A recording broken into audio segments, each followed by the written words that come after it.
Hey, welcome to this beautiful full moon reading. Welcome. I'm really excited. I've changed up my surroundings for this recording tonight, and I'm going to show you a different view, but I wanted to tune in and talk to you a little bit about about this full moon and what it's all about. You can forward along to the timestamps listed below. If you don't want to hear about it, I've got them all listed for all of the signs, but I think it's important to know what the energies are, what we're actually going through, what's happening within the planets a bit, and you know what this full moon means. Well, full moons are about release, right? And so this is a full moon in Libra, and Libra is the sign about balance, especially within relationships, okay? And so we're also in Aries season, and both Venus and Chiron are in Aries, okay? So what may be happening, especially during this full moon, things that come to the light, right, in the full moon. So like things from Chiron is the planet, a wounded healer, right? So traumas from the past that are going to resurface for healing, okay? And how can we love our inner child? How can we be a peaceful warrior? Okay? Because Libra is about peace and balance in the equation, right? And how can we become collectively a better we? Okay? The earthworm, okay, I looked up the earthworm because it's also called the worm moon or the crow moon. The worm comes out in the spring, right? And, we've all been very anxious from this cold winter for the spring to happen, for action, for the birds to be singing, for the sun to be out, for new growth, flowers, all that beauty, the sunshine warming us, right? New beginnings, right? So, the worm it does so much for the soil. The worm comes out during this time, and that's why this moon is named after it. And he aerates the soil. Such a small creature doing such a huge part for our planet. It's about these small creatures, small things, small gestures have such a ripple effect. And one of my ears just plugged up, so the worm's happy, I think, that I'm speaking about it. I've been saying this a lot in my daily readings about aerating our soul with beautiful experiences. Beautiful programming. What are you reprogramming yourself? This is your evolution, your rebirth, right? What are you watching? What are you listening to? Change it up. Step outside of your comfort zone, right? The magic doesn't lie in your daily routine, okay? So yeah, there's so much going on with the moon, but it's definitely all about balance and balance within the relationships and too. So like when traumas come up, maybe we're even learning how to argue. We're actually reevaluating too at this time what it is that we want within our relationships, because this is our rebirth. This is our brand new us, And finding peaceful solutions and coming to compromises too is a big thing within relationships, and being more tender and understanding and putting yourself in other people's shoes. Yeah. Having a higher perspective. Because we're all in this together. Right? And setting boundaries too is what I hear, and and not being afraid to do so. This is a chance to step outside of the patterns of the past and release the fear, release the worry, release the regret, release it. It's the full moon, right? And it's also this time, Libra is about balancing out that equation, right? So like, I'm thinking about opposites attract, right? So like, put out your beacon call, put on your weirdo cap, shine brightly, uniquely like you are. So your soul tribe can see you. So the love of your life, opposites attract. And two, it's like what I'm saying, like, okay, so maybe the artists, because we need to find harmonization within relationships, right? Chill, Gwyn. So like stepping outside of the comfort zone. So like artists team up with mathematicians, artists team up with engineers, right? Like that kind of a thing, opposites.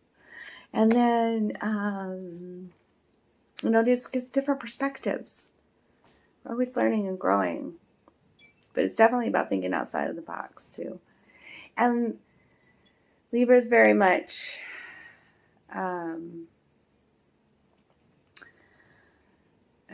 about luxurious things too. And so I think it's about really like, when I said like reprogramming, looking at beautiful things. Like I love window shopping. I love watching, shows about the Caribbean or places that I really want to go to. Give my mind what I can't create in my imagination because I've never been there. I'm going to watch a show about it so that I can really fine tune my manifestations, right? I'm like that. This is about that time. And wear your heart on your sleeve is this time too. This is how we help others. When we can show vulnerability, we can show who we are, our hurt, our pain, our love, our light, our dark, like it's all part of us. We're all one. And so, don't be proud. Be proud to show your art. Don't hide it. Wear your heart and your art on your sleeve. Okay? Okay. So it's time for magicalness and abundance and fruits of your labor, like within relationships, okay, for it to balance out that equation, right? And so these readings are all designed to help give you some guidance, to help you release, especially they could tune into the messages of the planet Chiron and the wounded healer, when it shows what things we need to release. I think that will be really becoming to light. And the cards I used my very special dragon deck, Whispers of Love Oracle, and my Liminal Spirits deck. And then I even gave you some clarifying cards. So beautiful messages. I'm excited to share them with you. I just wanted you to all to get this at least too. This information, this basic premise before we go in. So I love you guys. And now you're going to actually see the view of my whole table here out in my living room where I create. But that way you can tune into your cards and really see them. And I have a groovy new little wand I'm going to point things out with. And so now you got both. You got a little bit of my face, and now you're going to get a lot of cards and a lot of beautiful messages from Spirit. Your ancestors, your angels are all here. They're just ready to give you this beautiful info, okay? These beautiful, divine, magical messages. I love you. Take care of you.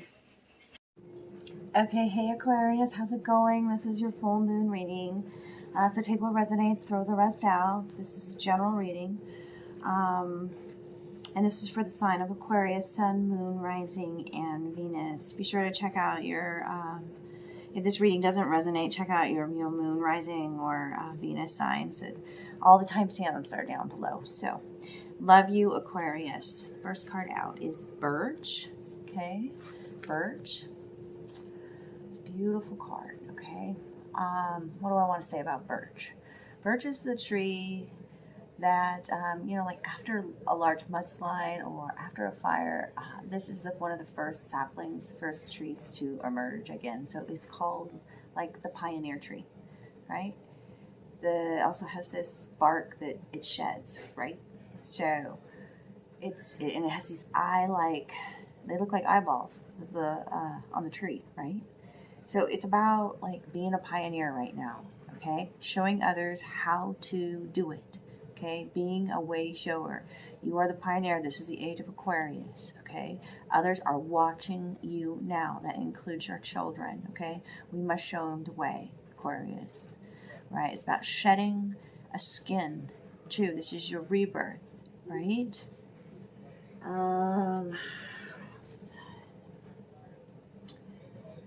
What else? Excuse me if there's any background noise. I'm recording this on a Saturday night in an apartment complex that decided to have a party. Yes, but we flow with it, right, Aquarius? Because we're living in the now moment. Shed what is unnecessary so that you may begin again. You're treading on new and fresh ground. Okay, this is a new beginning for you, Aquarius. And you are the pioneer. Okay, it is clarified by the Chariot, okay, the Chariot card, which also could speak to the sign of Cancer in your life, okay? And you can see the 2 horse heads there, so it tells me that you could be at a crossroads for this new beginning, okay? New beginning in love, job, whatever it might be. New beginning on how you see yourself, treat yourself, right? Balancing the equation. But I also see 2 opposing forces almost there, right? Yeah. But opposites attract is what I'm hearing too, which is very much about this Libra energy, the balancing of that. All right, so that be mindful because eyes are on you, Aquarius. Okay, you are this pioneer. So how do we show people about love? You know, that's what this is about. Love within our relationships, harmony within our relationships, harmony with self. Okay, this card's 16. And that's a 7 energy, which is about now is your lucky time for you, Aquarius. Okay, let's see what it says here. Love is all around you. I'm reading by candlelight. Here we go. Love is all around you. There is love everywhere, all the time. Simply acknowledge this as a truth. And you can see this beautiful maiden here swirling around, okay, all of the beautiful dreams she's manifesting. The magic around her, right? And her arms are so wide open though. Okay, so Spirit's asking you, Aquarius, to open your arms even wider to love. Okay, the card that clarifies that is this is about my abundance mindset, about giving and receiving. Okay, and I'm talking about that too because this divine feminine came out. All right, and her message is all about being merciful in a situation. Okay, merciful. But clarifying that love is all around you. Just to simply acknowledge it as truth is the Lover's card, which could be a Gemini. It speaks to the sign of Gemini, but it is about, you know, finding that love, falling in love with yourself again, or a new love in your life. Okay, a new adventure, and that you are love.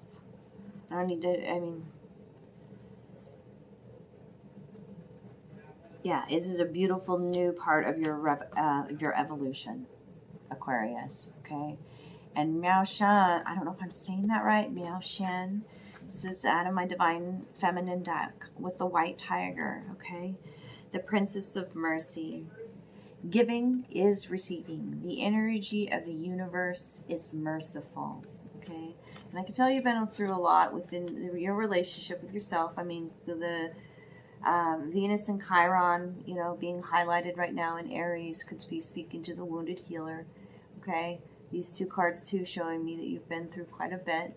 All right, battle between the head and the heart as well, and a lot of anger may be built up inside of you with the tiger there. Okay, and if you're interested in reading more about her story, there's her name. Okay, if you're really, you know, if this image or what I say about this calls to you, then I'm not going to spend a long time reading to you what's in the book.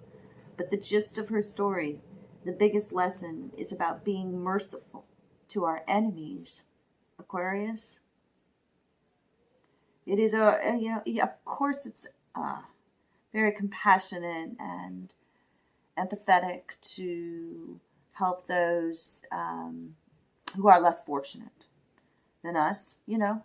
But when we can be merciful in situations, in arguments, putting differences aside, especially with our enemies, when we can offer love to our anger, when we can offer love to our enemies, then a huge transformation happens.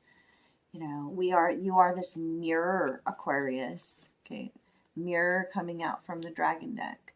And this sunshine, the temple of the sun here for you, okay?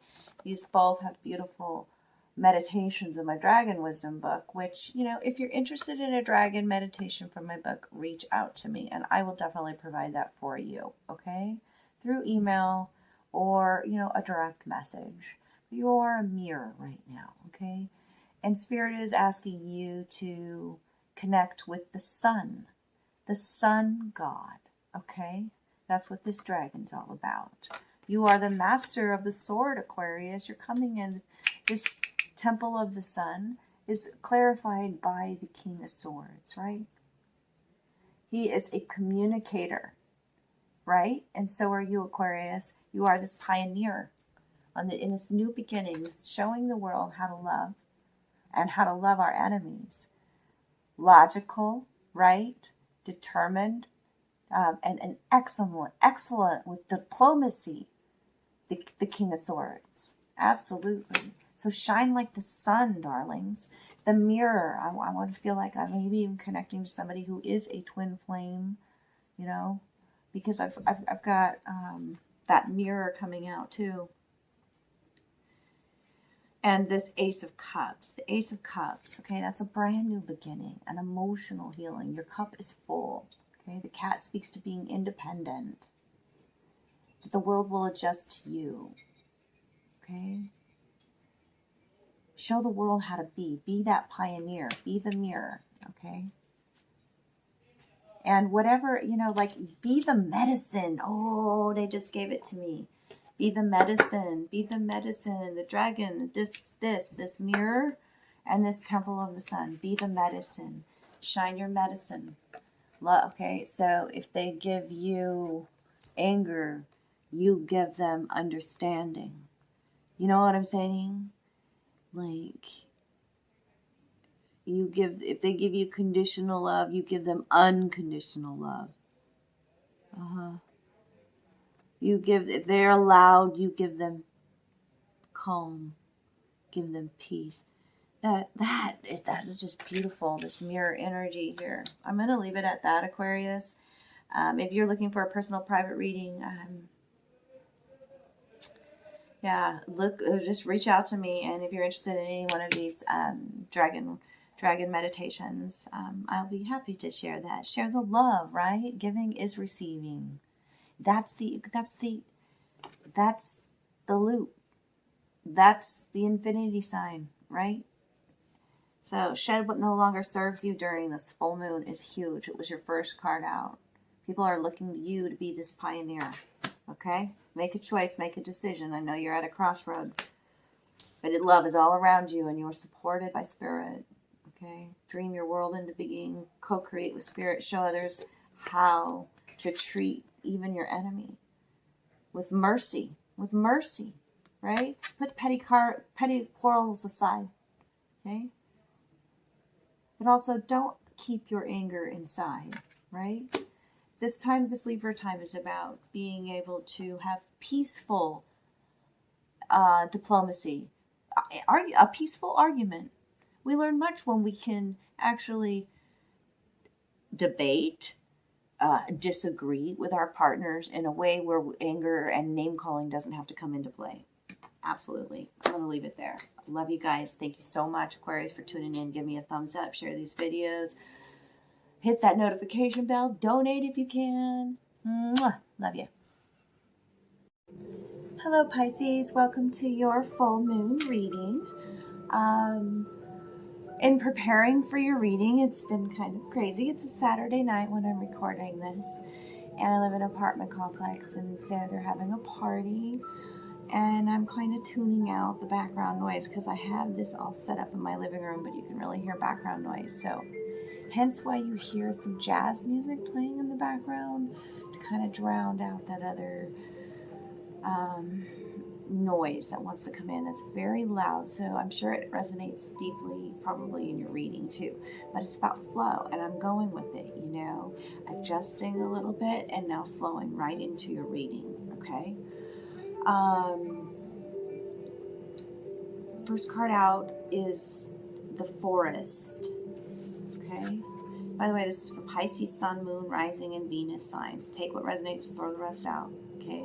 Be sure to look at my other readings too if this one doesn't resonate, because you might, you know, find something within your moon sign, or, you know, I have all kinds of readings. So, the Forest. Let's talk about that. The Forest is alive. Is it not? Like, and quick glance when you look at the forest, much doesn't seem like there's going on, but if you slow down, you can see there's like, it's a whole network, it's a whole another community, the forest, right? the animals and the trees and the plants and all of the little creatures. And you can see in this card too, like the magic swirling there at the bottom of it. You know, it's very green. It's a deep heart healing card. Spirit wants you to slow down, connect with nature again. Be careful not to miss the signs, synchronicities, the magic in the present moment through the spirits, the liminal spirits. That's what this deck's called, the liminal spirit. So, like through the creatures of the forest, the inhabitants of the forest. Okay. And it's clarified with the Hermit card, which is all about retreating and taking it's part of your spiritual path to hermit. You know, take a step back from the world, figure out what makes you tick, love yourself again, and just really withdraw from a lot of people. And, you know, connect with nature, with the forest coming out. Here. And you know, it's very interesting how like in the forest, like sometimes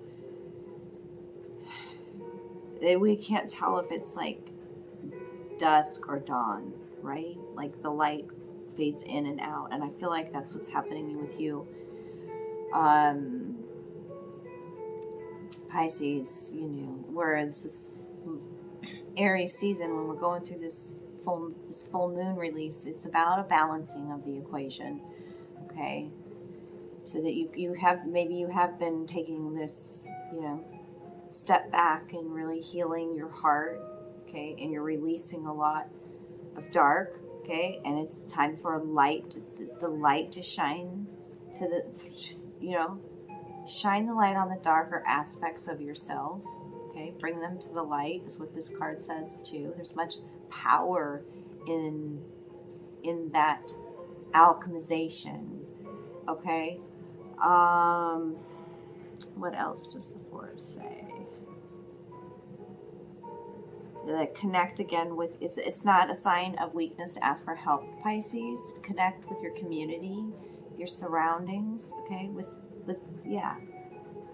family and friends, okay? It's a community effort. It's a we kind of feeling.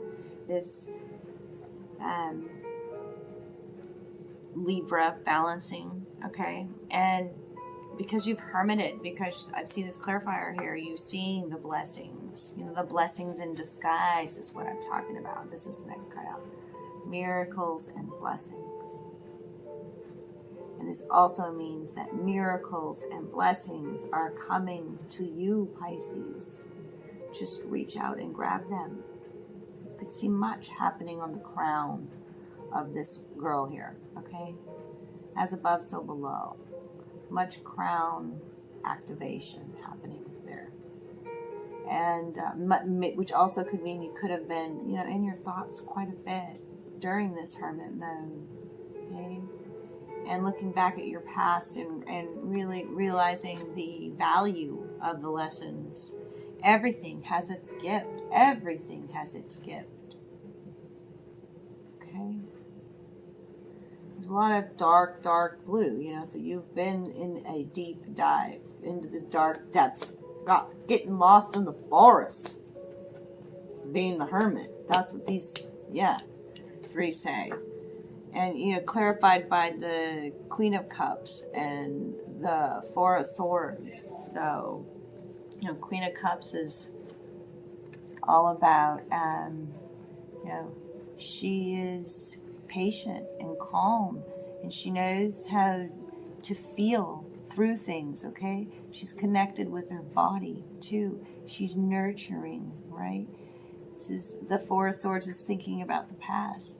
And alchemizing the situation, turning your pain into power, and realizing all of the lessons of the past, all the relationships, everything, the hardship, right, has taught you so much about who you are, how strong you are, right? And now it's time to exert your independence, Pisces. This fire dragon, so much fire in this card.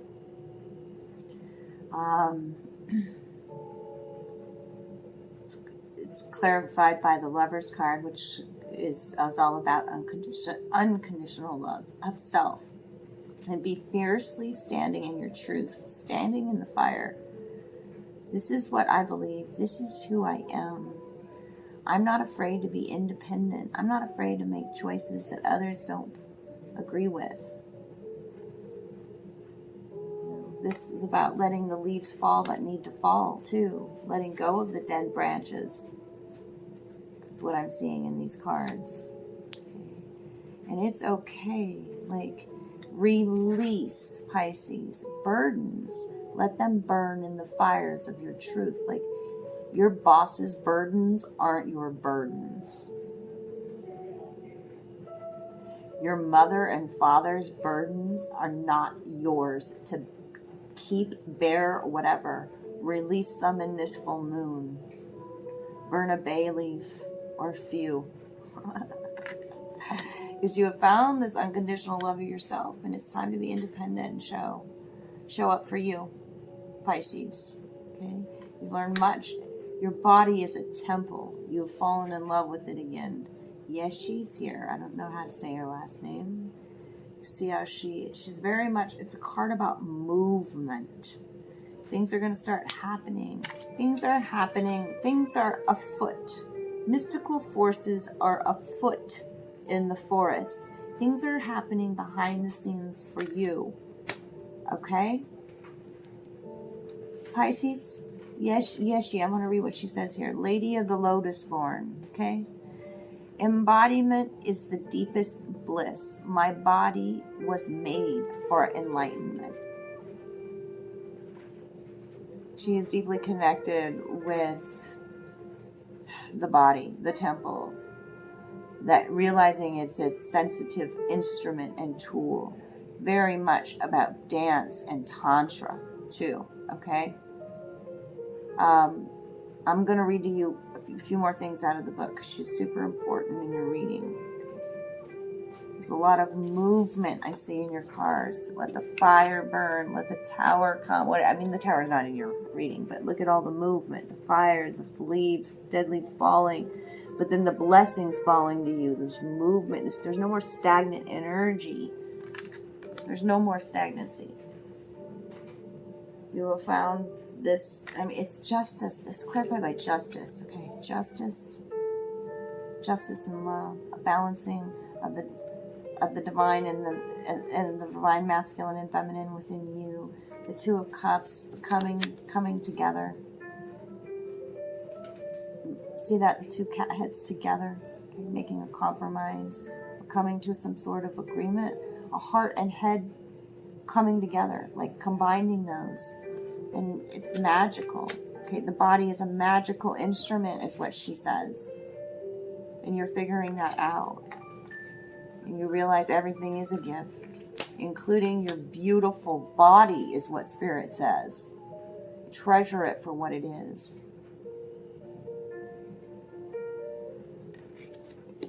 Okay, let's go to Yishi. That was the only one that Spirit's like, yep, you got to go to her and say which. Okay.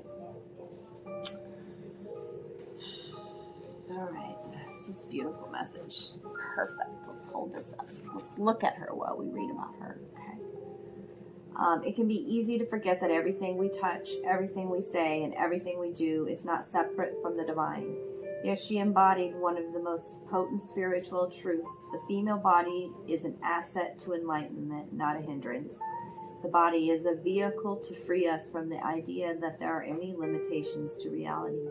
Tantra, which weaves together the sacred and the mundane to reveal the spiritual nature of all things, allowed Yeshi to realize that she was both an ordinary woman and an incarnation of the Buddha.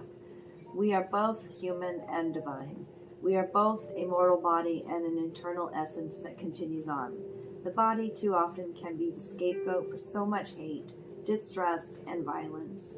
The body holds infinite wisdom, pleasure, and possibilities. This is the moment to see your gorgeous body as the tremendous gift it is. It is the moment to realize that there is no greater intoxication than just being fully in your body, from head to soul. Oh, I got shivers and chills. And I'm a Pisces rising. It deeply resonates with me. I need to love my temple so much more than I do. I really honestly can admit that. That deeply resonates with me. I know it's a finely, I tell you all, it's a finely attuned instrument. It's time for me to truly honor it as such. What I put into it, what I look at, the people I surround myself with, what kind of music do I listen to, what am I looking at on television, right? Do I take good care of my body? Do I soak in water? Do I, you know what I mean? Do I put good lotion on the skin? I'm being silly now, but really, truly, you know, am I sitting with good posture? Am I talking to my body lovingly in the mirror? What have I done for my body that's nice to it? Like, really, Pisces, that's this transformation, this change that you know, you've got the Lover's card out here, this unconditional love of self again. Beautiful. I'm going to leave it there. I love you guys. If this reading resonated with you today, please do give me a thumbs up, share these videos. I wish you many, many full moon blessings and love of yourself and your beautiful, beautiful body. The miracles and blessings are coming to you. Be patient, my loves. Yes, and flow with the moment, you know, and much going on within the world, the 3D world around me, trying to create your video, Pisces. And I tuned it out and I gave you a beautiful reading. I provided some beautiful ambiance in the background here, and I never heard them once. It never made me distracted. So you can create your own bubble. You can create your own peace. You are your own home, right? I fucking love you. Hi Aries, welcome to your beautiful full moon reading. This is for the sign of Aries, Sun, Moon, Rising, and Venus. I have lovely music playing in the background. It's like jazz music. I'm recording this on a Saturday night in the apartment complex I live in. And there's partying happening. So I'm kind of tuning out the background. Bear with me. Turn that down just a little bit. Okay. So there might be a lot of noise, loudness in your general area, Aries. Energies that are loud, the 3D matrix that is loud. But we're going to flow. We're going to flow with your reading. We're going to set up a beautiful ambiance. I wish you could see the TV screen I have here with a beautiful fireplace going. Yes, on my TV screen. That's all I need. That's the programming I want to see, right? So let's talk about your cards. Remember, take what resonates, throw the rest out. This is general. And like, look at my, tune into your moon sign or your rising sign, your Venus sign. You may have messages there too. So many blessings to you for this full moon. Okay. The first card out is Ocean. Okay, that was the first card out in my Liminal Spirits deck. So the ocean is powerful, right? Right, Aries? It's a powerful time. This is your season. Over time, it can erode away land, right? With how powerful it is. And I'm seeing in that way very much cycles or patterns that you may be experiencing when you take a step back. I'm like, how do you sometimes the ocean is super calm and sometimes it's super turbulent, right?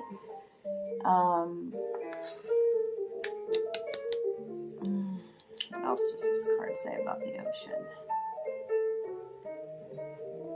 Well, it's clarified with the Six of Swords, so it's showing you leaving a situation behind, right? Taking a journey,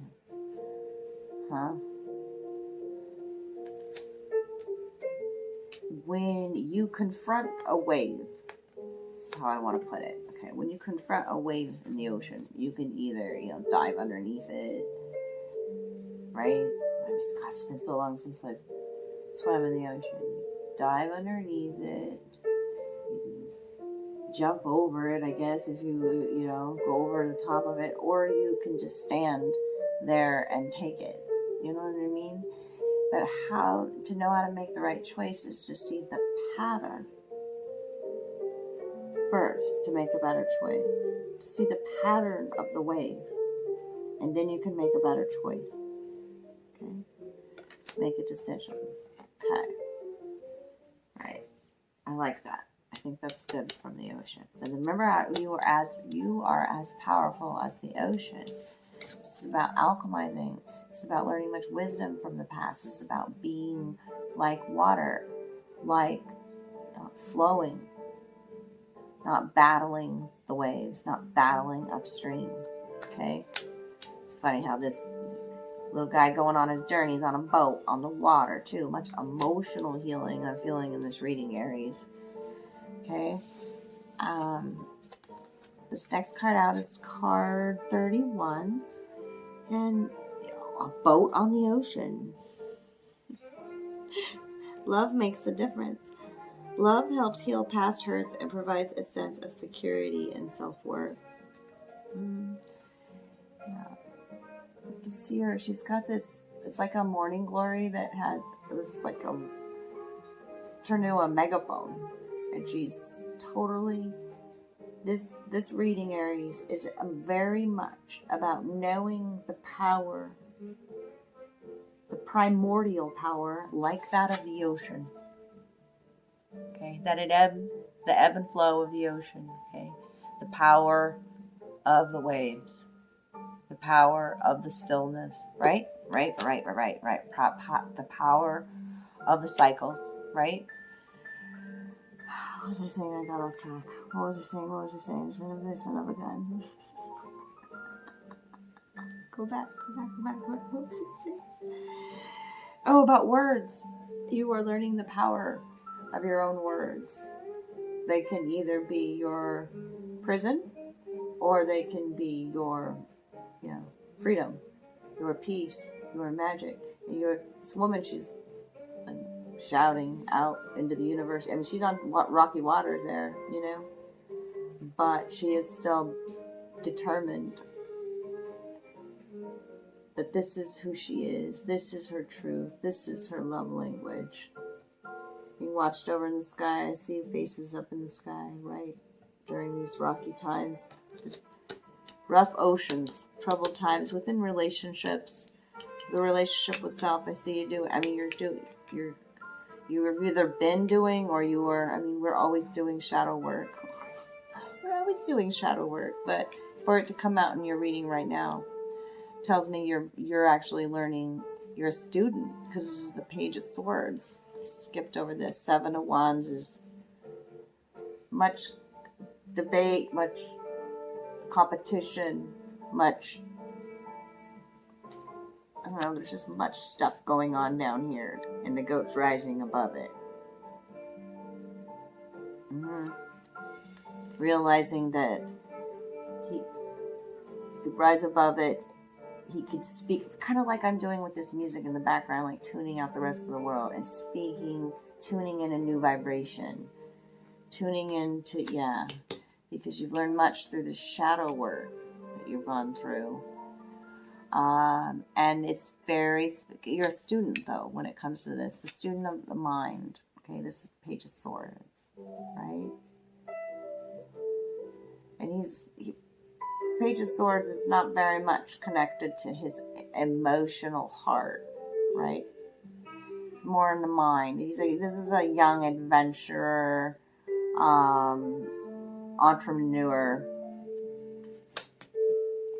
energy with the shadow work. So it tells me that's what the Spirit wants me to read to you what the Dragon Wisdom Shadow work is all about. Because many people don't even know how to do shadow work. And that's okay, right? The Black Dragon reveals much, okay? It's about, because the ocean's here too, it's about not being so rigid with yourself. Are you being defensive with yourself when you do shadow work? When working with the shadows, try to remain flexible in your attitudes. Recognize when you are being cross or obstinate. the inner rigidity to which I refer. Try not to put up defenses, but instead become soft and pliable. Being defensive involves meeting inner rigidity with rigidity, which does not lead to success. Okay? So it's really about that ocean, that flow, that calm, that smooth, that how it can be, you know, and that's how, you know, rigidity within relationships, within, you know, holding back emotions, that sort of thing, doesn't help, doesn't heal, doesn't help us grow, right?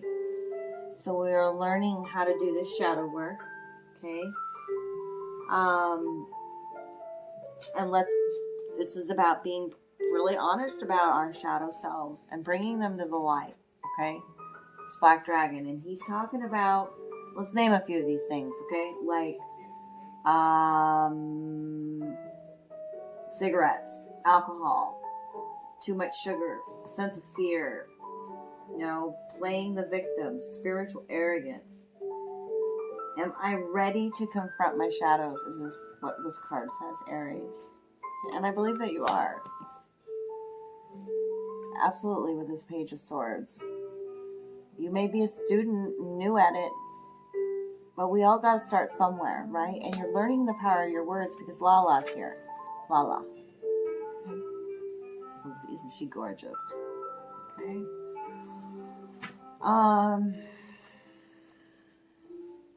The Saint of Spoken Words. Every word I say becomes a prayer. I am the author of my own story. There's magic in your words. Be mindful of how you speak to yourself, darling. Okay?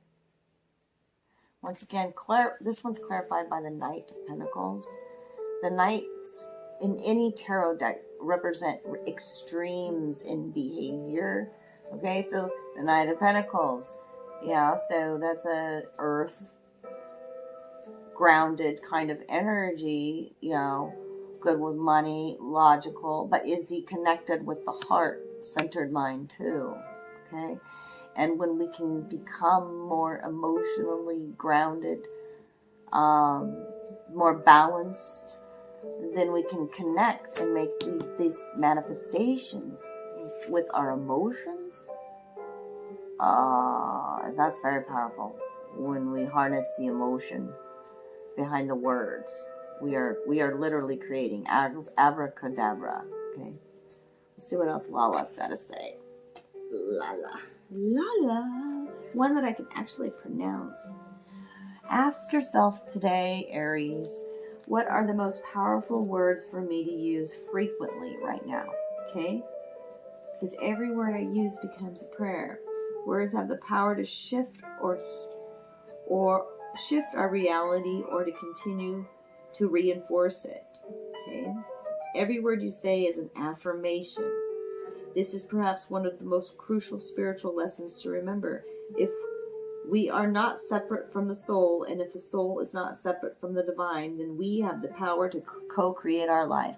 I'm going to say it again and hear it. Listen, listen, listen, listen, darlings. If we are not separate from the soul, and if the soul is not separate from the divine, then we have the power to co-create our life. Okay? Lala is the invitation to pay close attention to each word we say to ourselves within, and to the words we say about ourselves to the people we love. Okay? She is the acknowledgement from the soul that every sentence is a prayer. If we want more love, more light, more of that joy and freedom that expands our capacity to be present in the world, then Lala reminds us that we can become the author of our own reality right now. We can speak our desires into being. Lala is the reminder that we are so powerful that changing the words we use to describe ourselves can change the trajectory of our lives. We can choose to focus our attention on each I am statement we say. We can infuse our lives with the nectar that comes when we act on the truth that we are not separate from the divine. We are not separate from the divine. Oh, you are a beautiful and powerful force. Through your spoken words, Aries, you're going to learn much. Okay? Bring your fears, Bring your addictions. Bring everything to the light. What are the things that you are rigid about, that are obstinate about, stubborn about? See the goat? Give them love. Give your shadow selves love. Okay? I am healed. I am I am pure love, awareness. I am magical. I am safe. I am abundant. I am beautiful as I am. I am enough. All of these kinds of affirmations as Aries is, yeah. I am okay with where I'm at. I am okay with my past. Whatever you can say that just flows out easily. You don't think about it, you just say it, okay? I love you so much, Aries. Enjoy this beautiful, beautiful full moon. Release what no longer serves you. Flow, okay? Stand in your truth, right? Learn from the patterns of the waves, okay? And speak a new reality. Get out your megaphone. Speak it into the existence. I love you so much, and so does Lala. You are divine.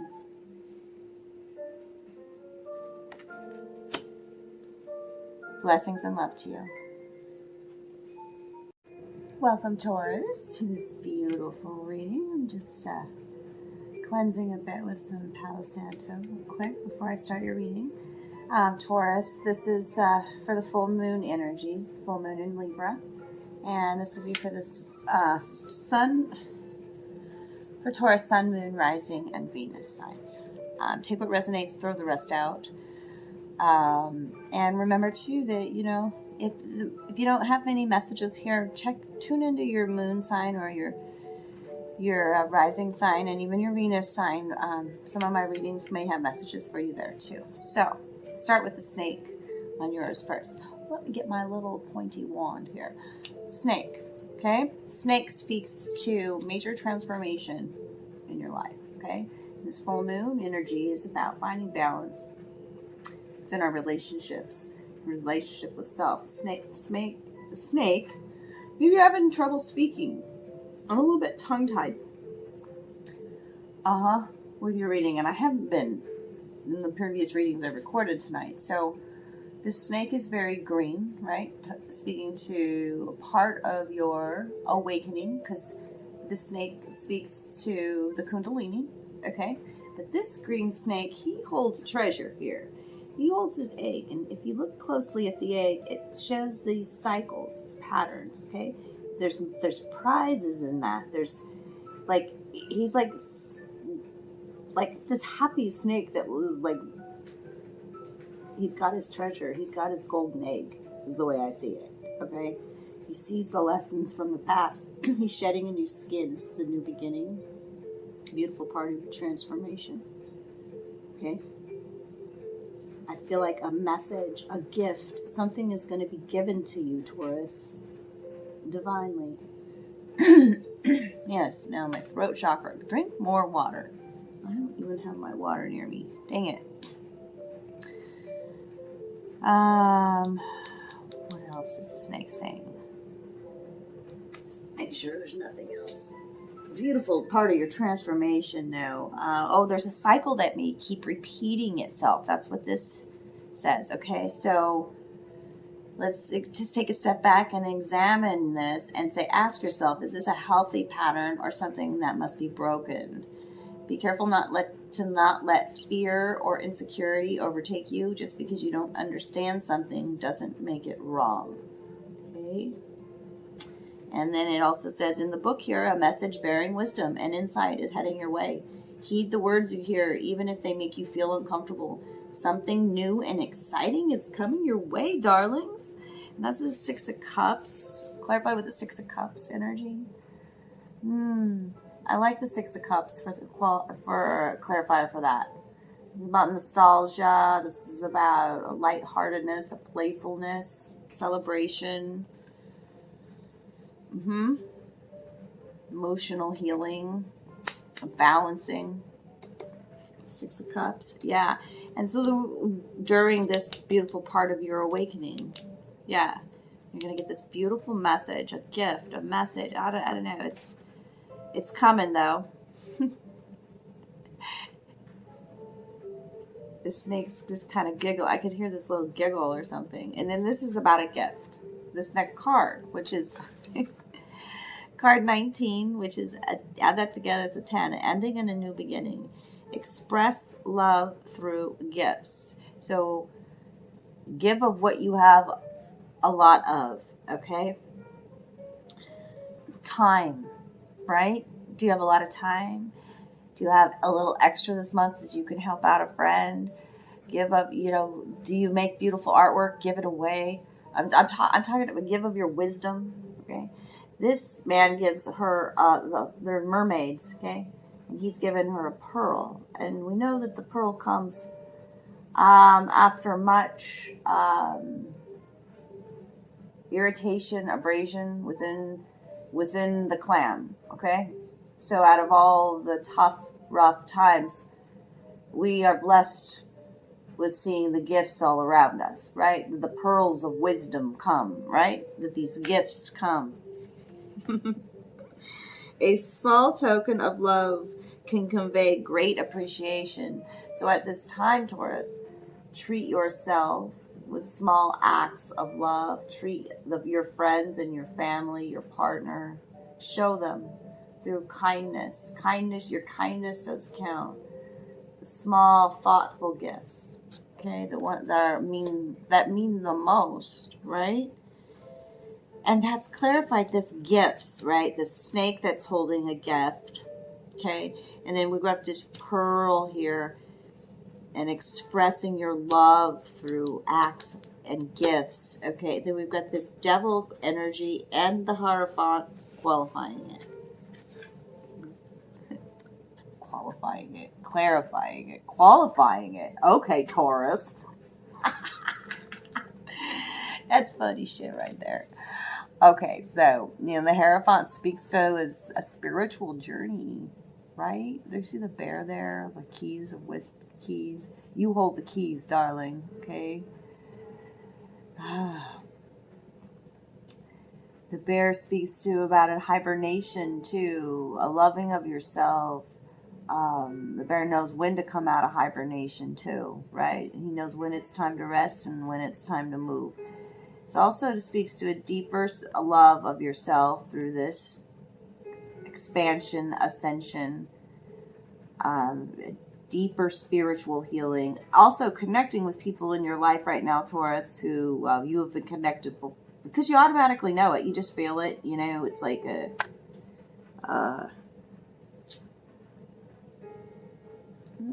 you just comfortability that it's a spiritual connection, a kindred kind of connection, and also connecting with a wise spiritual teacher at this time. Okay? And the devil energy is about it means so many things in the reading. It speaks to our fears too. It could speak to our fears of this new part of our gifts, our awakening. Okay. The signs of these. The Hierophant is the sign of Taurus, I think. Let me just go to my book. And the devil is Capricorn energy, right? Yeah, the affinity to, so you're showing up here through this, expressing your love through gifts, through your spiritual gifts. I finally got it. Express your love through your spiritual gifts, and don't let your ego get in the way. All right, that's what I hear from that. I don't even need to go to the book. That's it. Spirit's like, yeah, that's it. And enjoy some bliss in your life from my dragon deck. It's very lighthearted, but infuse your love, your life, your partnerships, your everything with bliss, your work again. Infuse it with bliss. Like that's this Four of Wands energy. Playfulness. Okay. This circular, playful merry-go-round energy here. Very playful. Invoke anything that makes you feel blissful. Spirit wants you to feel bliss again, Taurus, in all that you do. Imagine this golden dragon infusing you with his golden light. You feel his bliss, the joy again within your soul, okay? That you are worth it. You are worth this. Have a beautiful life with these gifts that are divinely. You're like this, I'm tuning into very, a light worker or rainbow warrior. I've got Parvati here. Sorry, I said that wrong. Parvati. She likes me to pronounce her name right. The goddess of devotion. I am a love that doesn't leave. When I commit to love, my soul evolves. And just about trusting yourself again, too. But I'm going to read her message. I am a love that never leaves. And the love that I have found, the love within myself. My connection with Source, right? And that is a mountain that you cannot move. I am grounded in that truth, Taurus. Let's see what else she's got to say. I'm sure a lot. Okay. And it's clarified with the Knight of Cups, by the way. And the knights in any tarot deck are could be extremes in personalities. Okay. Within that suit. So the Knight of Cups is the Knight of Cups is in love with love, right? Love's falling in love, right? But on the other hand, is he just in love for love's sake? Kind of a feeling is what I'm feeling. And also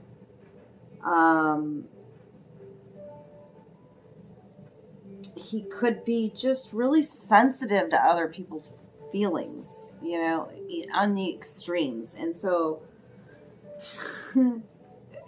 there's a balancing that's happening within you of the divine feminine and masculine is what I'm hearing too. Okay, which is beautiful during this full moon in Libra, which is about balance within relationships. Okay. What is soft, gentle, and nurturing like water can be far more powerful than what is inflexible and fierce. The energy of this mountain goddess is about the strength.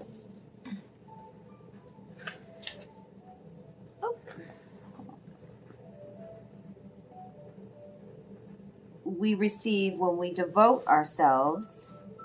Sorry, the light got really bad for me. Hold on. Okay. What we receive when we devote ourselves to the healthy bonds of love. Parvati is about the divine feminine potency of being a calm, benevolent presence, especially when something seems to threaten a deeply meaningful relationship. Transformation with this goddess calls for a softening. When a situation is hard, even painful, Parvati is suggesting that you allow your fists to unfold. Open and release what is clenched in fear or stress. Remember that your love is a mountain that cannot be moved, and that this bond between you is holy. No human hands or words can ever break it. The answer of what's next or higher for you can be found through the subtler act of simply abiding, not reacting, not running, not hiding. A deep reservoir of power can surge up from within us when we choose to remain present, letting devotion inhabit us in moments when our ego has typically fled, infuses us with the capacity to transform all of our relationships. Devotion is not attachment. It's letting go of the illusion that you and this lover, that this friend, this child or family member, this soul within you can ever really be separate from you. Devotion brings us home to the point and purpose of every relationship, love. A love can never leave, and that, like a mountain, can never move. A love that evolves the soul. I just love that.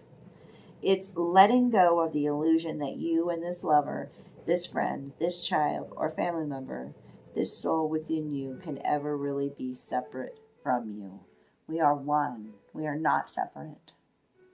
I am devoted, right? When am I most devoted to? What am I most devoted to in this moment? What are you devoted to, Taurus?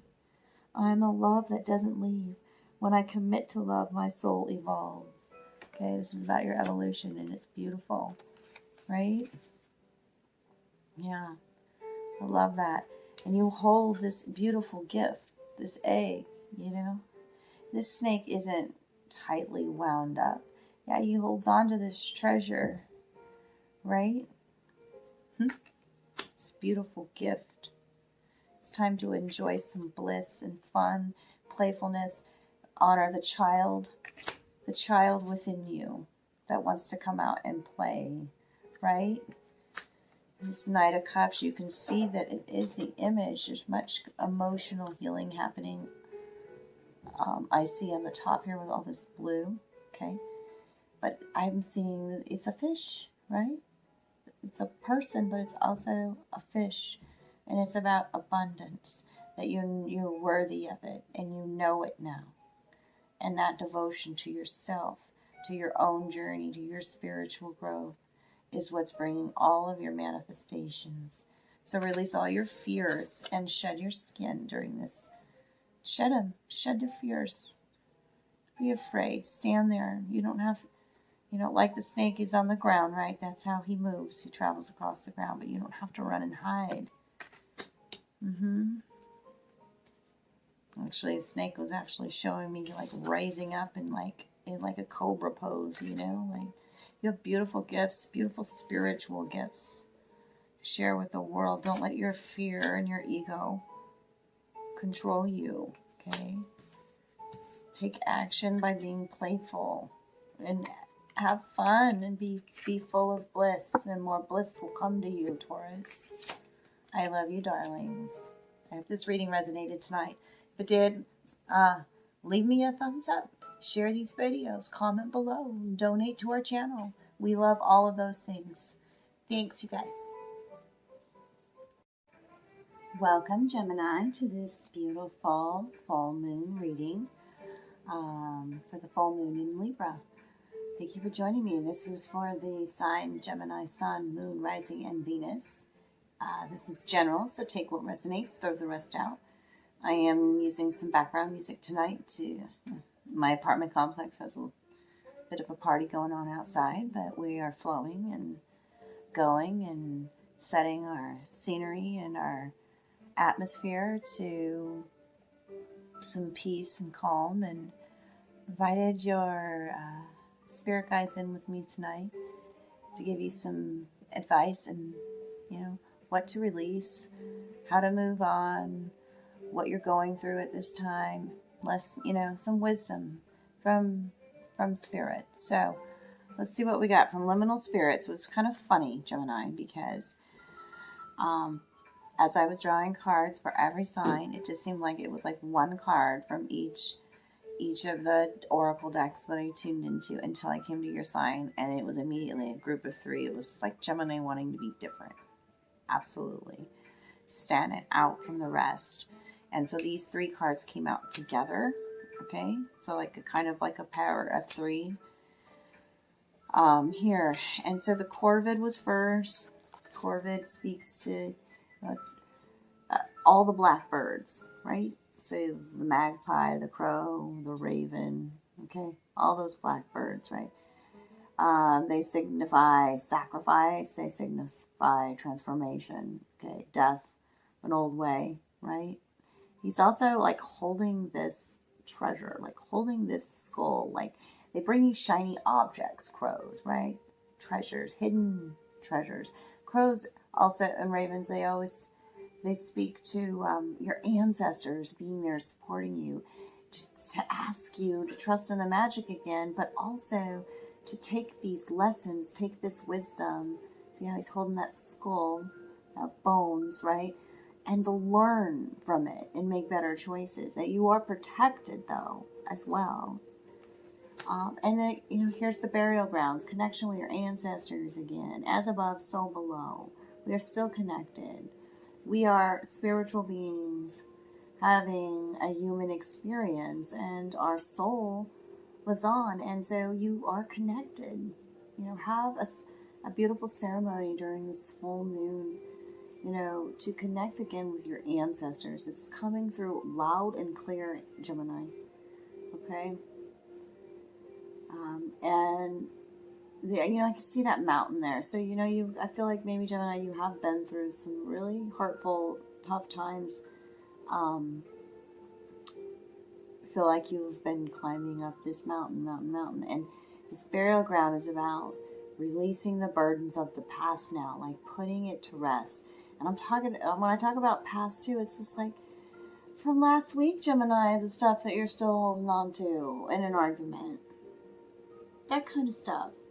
Like, your ancestors don't want you to hold on to that emotional trauma. You have good things coming to you. The Mandrake is all about sympathetic love. Okay? You are loved, Gemini. Okay? See yourself. See your ancestors supporting you through the kind gestures of others. Honestly, like, spirit works in magical ways. This yellow energy of this mandrake root, it's just this, it's amazing because I always like to have a candle lit, and yours was a fresh, brand new candle for this reading, and it was yellow. The last few readings have been orange, and a Taurus was the last one I recorded, and it was the end of an orange candle, and now here comes your yellow. It's just this activation to your solar plexus chakra, and this feeling, just this unconditional love for yourself, deeply rooted in who you are, right? This root actually, it really does look like a miniature human being, but it's used in spells and whatnot for love spells, basically. Okay, so love is going to flow into your world. Believe it so. Okay. What clarifying cards for these three cards was the Three of Pentacles and the Two of Pentacles. So the crow's showing up again for you in this Three of Pentacles. You have been divinely guided and protected. You are exactly where you need to be. Trust in yourself again, okay? See this juggler there with the Two of Pentacles, right? These are, whether it be juggling finances, juggling a situation, juggling relationships, not really having your footing, okay? Just feel this juggle, this struggle about worth, too. And you are deeply worth all of this love coming to you. Your ancestors love you so very much. My kitty even meowed in the background right now. It's the first time she's made an appearance. So put to rest, release the burden, the pain from the past. Your ancestors' pains are not your burdens. They chose you, Gemini, to be a beacon of love, to be unconditional love, to show others, how it works, that you can break these generational bonds, curses, whatever you want to call them, okay?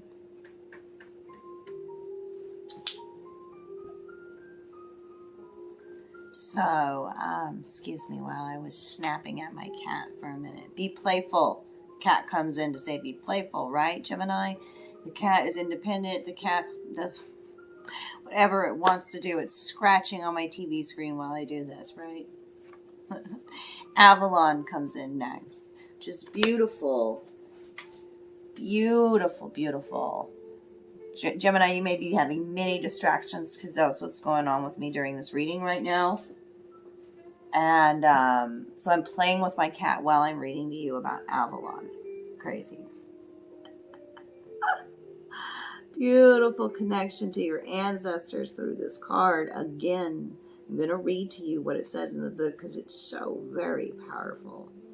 But we are connected, okay? To many past... I feel like there's so much past life connection that wants to come through to you, Gemini, to show you your powers. This is a brand new beginning. You're this beautiful star. This is an Ace of Swords, brand new beginning, okay? And this star energy, which are the... clarifying the Avalon card, right? Brand new way of thinking too, because that's a Swords card, right? The eagle there, that's Spirit's got your back. Trust in that you're this beautiful star, okay? And release judgment of others that's coming in already. You know, your ancestors want you to see you and everything else, and everybody else, and unconditionally love others as you love you. And be that sunshiny bright. I mean, there's so much yellow energy here. My candle, and then coming in this divine feminine too. Avalon. Okay, let's read about Avalon real quick, because it's important, darlings. This is beautiful.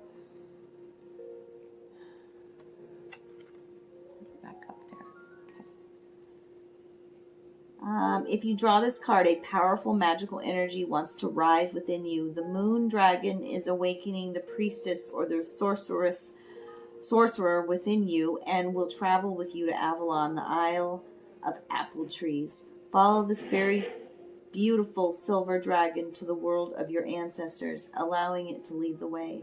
Take a look at the long line of your ancestors, at the priesthoods that have gone before you, at the sorcerers and shamans.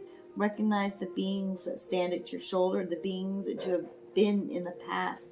Take the magic and the knowledge deep into your heart and speak as you once did, full of wisdom and gentleness to those who need it. The Knights of the Round Table were all connected to the power of dragons, brought the mortally wounded King Arthur from his land battle to Avalon. Despite their great healing powers, the priestesses of Avalon were unable to save his life, and with this great king, a great hope died, that of bringing an end to the rule of fear. Many hundreds of years have passed. The hope has reawakened. Knights, sorcerers, and priestesses once traveled to pay their last respects to their beloved king on the Isle of Priestesses, leaving a token on his grave mound. You were there then, and the token should remind you of this. Take it back for yourself. Okay, and it goes through a meditation, and if you're interested in that meditation, please let me know. But you are connected. You are special. Okay? The hope is renewed. This love, this unconditional love, okay? That King Arthur and the Knights of the Round Table, okay, what they believed in, this has been awakened within you, okay? It's beautiful. It's beautiful. You are this beautiful star, this beacon of yellow sunshiny light, connected to the unicorn next. Are you kidding me? Come here, card. Come here, you. Embrace your emotions, okay? Allow your feelings to surface and be accepted. The maiden and the unicorn are connected at the crown. This is the best time during this full moon to let when we don't allow our emotions out, they're trapped in the body, and they cause pains in our temple. Okay? It's important to release your emotions at this time. Your ancestors are all with you, supporting you, okay? This is about an awakening, a deeper awakening of your magical powers, too, when you are connected with the unicorn like that. There's much energy, ancestral energy, force, action, movement, things happening behind the scene for you, Gemini. I see that you're at a crossroads again here. What did I say again here? Oh, with the juggler, the Two of Pentacles, too. Just not quite sure what decision to make. When you're at that point, Trust in your gut, okay? Trust in your intuitive impulses. Trust in synchronicities. Trust in guidance from spiritually minded people, okay? Most importantly, it's about trusting unconditional love, right? And that you are supported, not alone in the decisions. You've learned much from the past, right? And you can make better decisions now. You've got this, this, how he holds this skull, this token, this treasure. Like, look at the wisdom you've learned, darlings. Look at the, it's time to, like, it's about alchemy, like transforming your pain into wisdom, into passion, into love, okay? Unconditional love exists within me. The presence of love is the absence of judgment, and that's what your ancestors most want you. I mean, look at this yellow energy.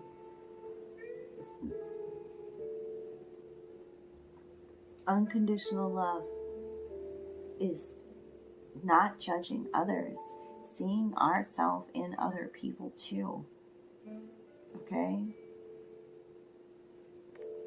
Judge not, lest ye be judged, right?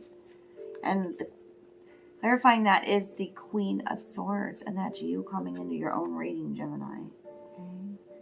Matter of fact, straight to the point, honest, logical, right? Get shit done. Right? Not very much connected to her emotional body, though, is what I'm feeling from that. So let me make sure I've got the Queen of Swords right. No nonsense, yeah. Upfront and honest. Suppressed emotions. Ah, there it is. Suppressed emotions, too. So let's not suppress our own emotions. Remember, the unicorn wants you to connect with your emotions because there's much power in your emotions when we can heal. Okay? Which is going to provide all this forward momentum. Much magic. Okay? Absolutely beautiful.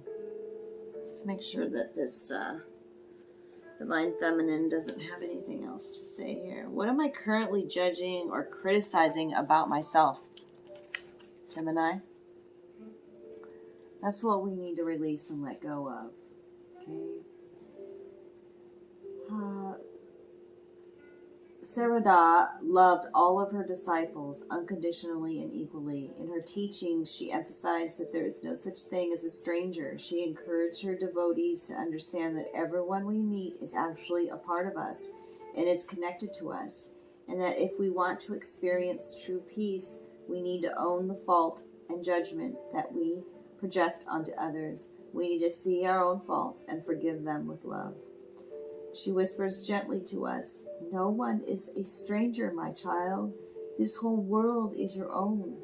So if something keeps showing up in the people that we meet and in the relationships we are cultivating, she asks us to meet them from within us, meaning the aspects of this other person that might be causing us pain or frustration or just plain aversion. These same aspects exist within us. Unless we are willing to really meet with these aspects within us, the universe will keep presenting them to us in our relationships. And it's not to piss us off. It's to free us. I'm gonna cry.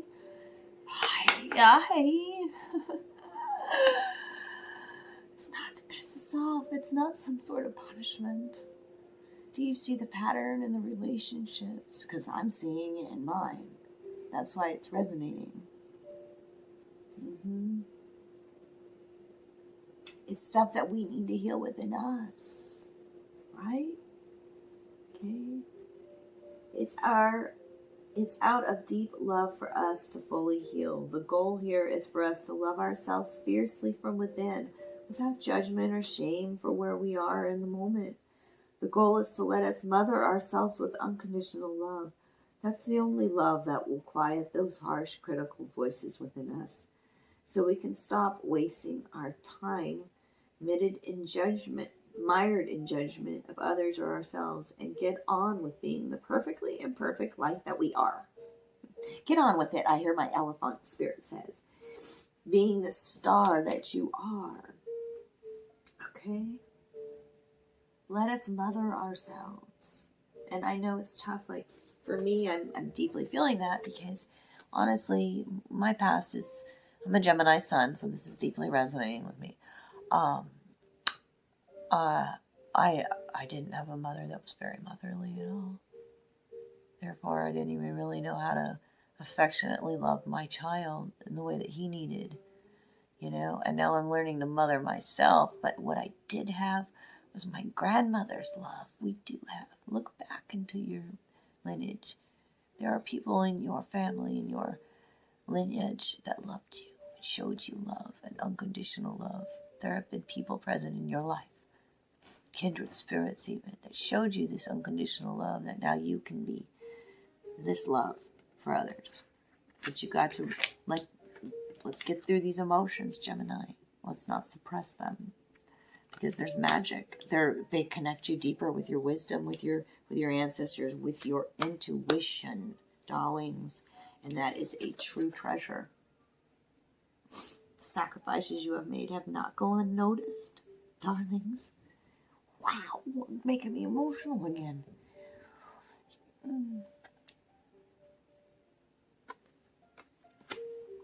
This is your new beginning. This is a new mindset. This is knowing that Spirit's got your back. You trust in yourself and where you're at in this moment. You're peaceful within. You're shining so brightly, gems. Yes, I love you guys. If this reading resonated, please do comment below. Give me a thumbs up. I'm going to go wipe my blubber and tears and move on. I'm just getting ready for the Cancer reading, too. You know. Those emotional babies. Love you, gems. Give me some love down below in the comment section. You can always donate to us. If you're looking for a private reading, reach out to me.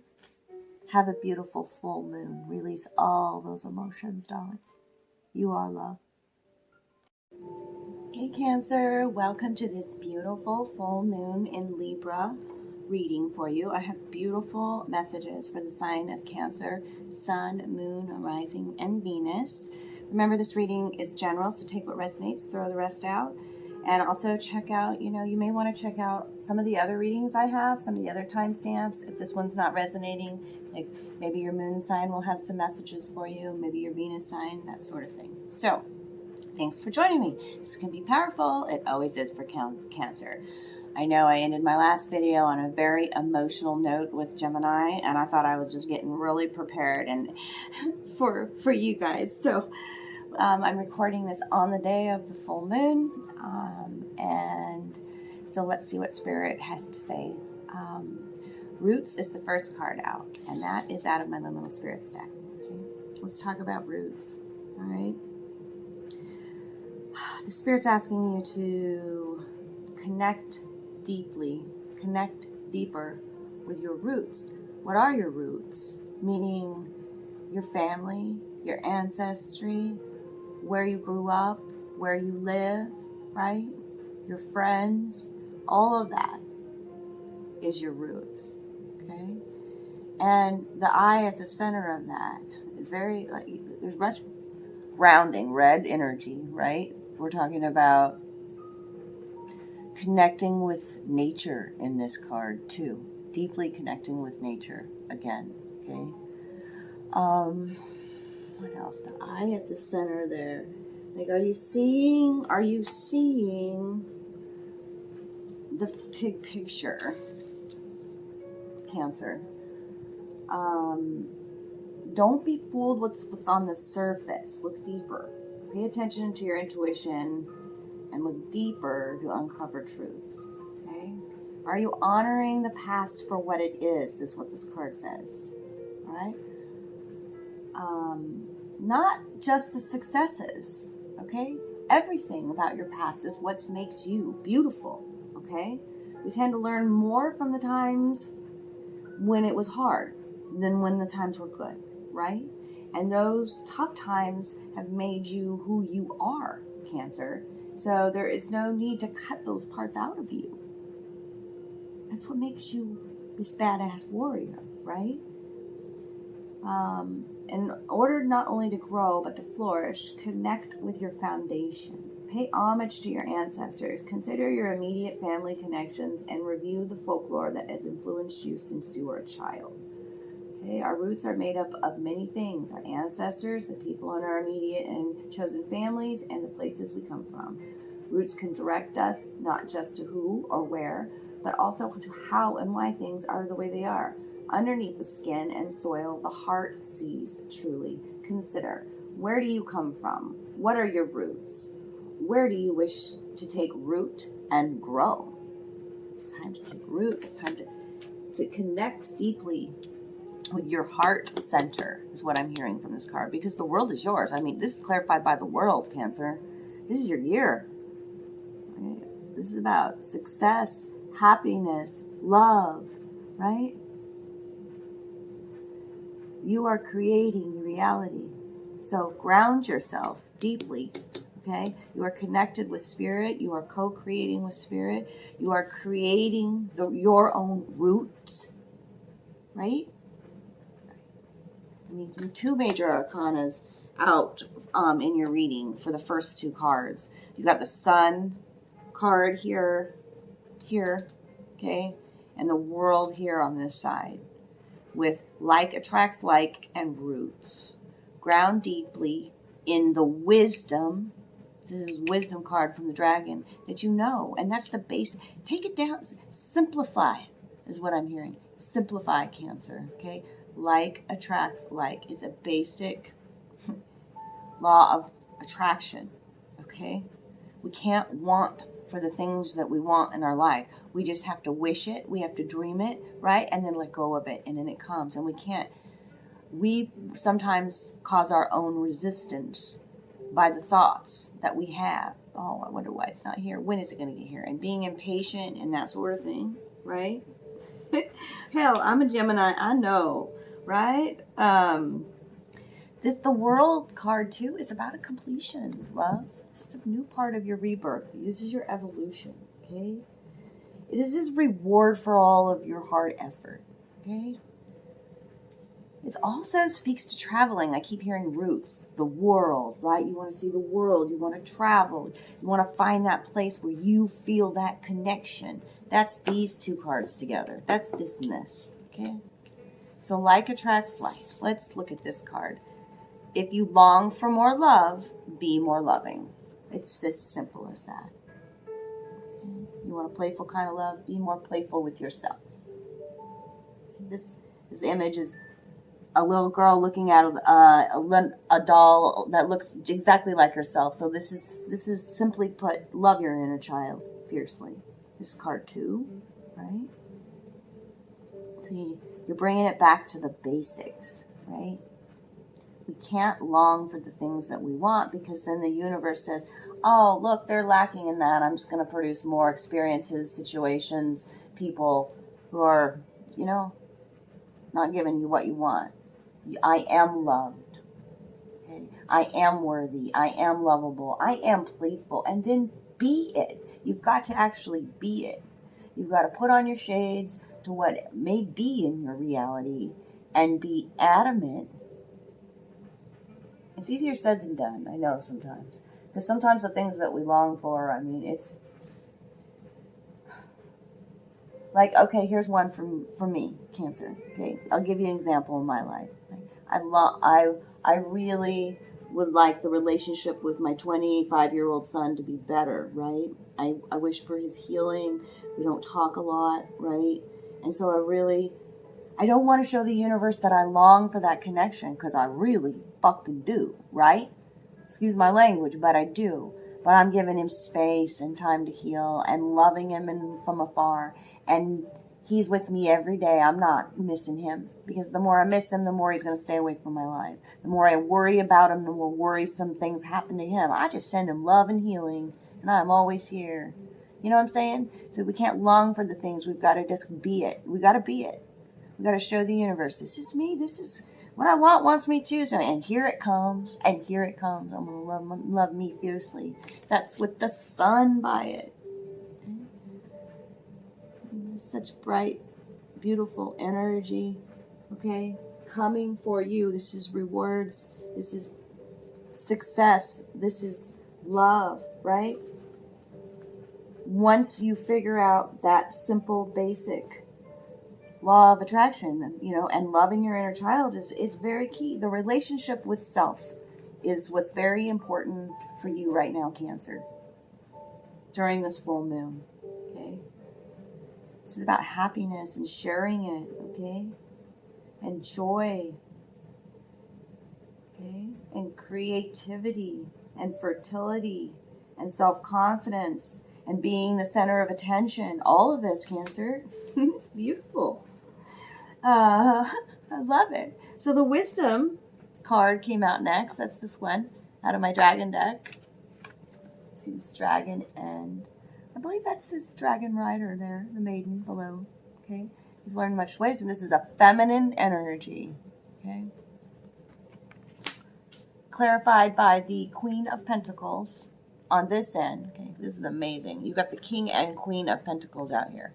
Okay. The Libra full moon is all about the balancing of the divine masculine and feminine within ourselves too. And that is happening. That is happening for you, darlings. It's right here within these two cards. Okay? This is about a coming together. The Three of Pentacles is about a coming together from the lessons of the past and learning much wisdom. The crow is there standing out for you. That is your ancestors. That is your wisdom. That is your connection with your ancestors speaking to you through signs, synchronicities, nuances in nature. You are queen of the wilderness here. Diana's here.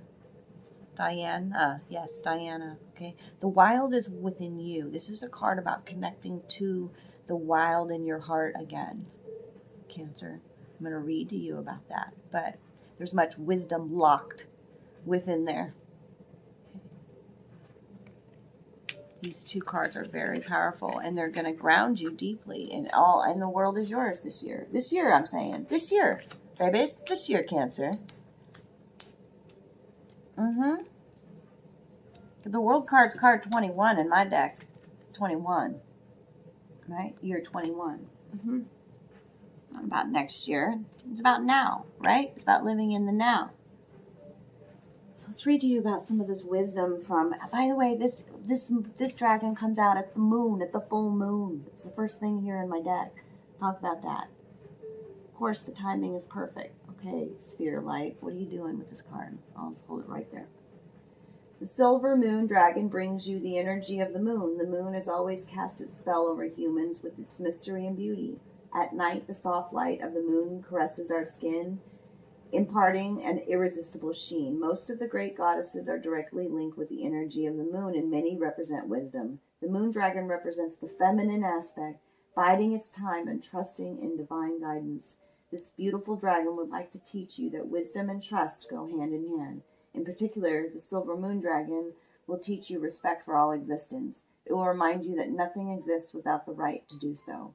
Understanding this means converting knowledge into wisdom. Each day, some of our actions are based on particular knowledge. We buy food, for example, because we know that we will be hungry at some point. We pay our bills because we know that there will be unpleasant consequences if we do not. However, sometimes we also act in wisdom without knowing what we have to do, doing so because we trust implicitly that it is the right thing. The time has come for you to open up your wisdom. Trust me when I say that all wisdom lies within you. You think you know who you are, but you can discover this truth only when you open yourself to your divine wisdom. And then it gives a beautiful meditation and ritual to do. If you're interested in that, please reach out to me and I will send you a picture copy of what it says here in my book. There's also a YouTube link to this guidebook, and it's a kind of a meditation to find your own personal dragon. Very cool. Connect with your dragon. Dragons are all about connecting with your magics again, okay? It's time for you to open up your wisdom. The Queen of Pentacles, right? She's She's a nurturer, right? But she's also, she knows her worth. And she has much wisdom. She connects with her intuition. She trusts her gut. What is she holding? A child there. Okay, yeah, she's a nurturer. Don't forget to nurture yourself, Cancer. Because this queen sometimes doesn't give enough to herself. Okay, make sure you nurture yourself. Queen of Pentacles can do like all things. She's just like that. I don't know, the one that super mom kind of energy. Okay, so let's read about that's Diana. This is very beautiful, divine feminine coming in for you, Cancer. The language of the natural world is a frequency of love. This is my mother tongue. I love that. This is my mother tongue. So much feminine energy being balanced within you, Cancer. Whoever I'm connecting with this message. And the wilder part of your soul that wants to come out. Okay. And the wild is within us. The wild world, it don't matter if you live in the city. It wants to connect with us. Shit, Hawk won't connect with you, he'll fly up onto your porch. Right? Like, I'm serious. If we pay attention. The wild wants to connect with you. Connect with the wilderness. Is what I'm hearing in this card. The wild in your heart again. Now, where is she at? Here, let's put her down while I find her. Okay. This is it's about a spirit animal. There's a spirit animal trying to get a hold of you too. And I have a feeling it's right here. King of Pentacles. What you see? The owl. Okay, owl been showing up for you? Or maybe it's the crow. Okay. Because the meditation question she asks you here, Cancer, is what spirit animal has medicine or message to give me in this moment? Sometimes the answer is the simple elemental need to just walk barefoot in the grass, or even better, the mud. Sometimes we get so caught up in what's happening that we forget to just be. We forget that there is tremendous power surging up from the earth, wanting to take whatever energy is no longer serving us. We forget that we can commune with the trees, those ancient protectors and elders whose language comes with the help of the wind and the slow, soft caress that touches our cheek. Answers sometimes need to come from the basic desire of the body to feel grounded here on earth. Diana is associated with fertility, the phases of the moon, and the ability to communicate with animals. Of course, not with any human language, but with the frequency of love and intention which animals perceive. If we open up ourselves to it, we can connect to the wisdom in the natural world, even if we live far from it. Okay. The wilderness is within us. We are part of it. There's so much more we can receive from the wordless life all around us. We just have to develop the heart that can hear it. Okay? Pay attention to the animals popping up in your life. They have much wisdom for you. Wouldn't be surprised if it's an owl with the wisdom card here too. So, connect with the trees. Sit down by a tree and share energy with it. Prop your back up against a tree. I promise you, your back will feel better. The card to begin with is root yourself, ground your light roots. Be rooted in who you are. Connect with your ancestors, especially during this full moon.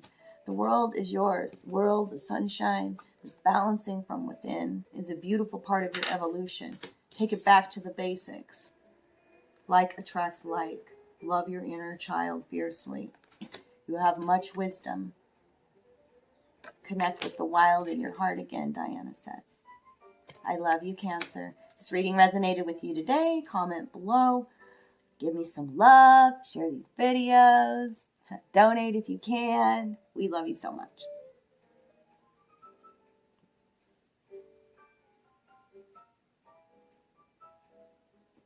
Seriously, I'm very excited to share with you the messages from Spirit. So this is for the sign of Leo, Sun, Moon, Rising, and Venus.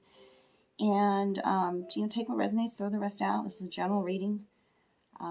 If you're not tuning into this message, check out, you know, the rest of the video, you know, tune into your moon sign, rising sign, or Venus sign, because they all might have messages for you. I got all the timestamps down below. So thanks for joining me, Leo. Love you guys. So the first card out is the Star card from my Liminal Spirits deck, okay? You are a star, Leo, okay? This is your rebirth.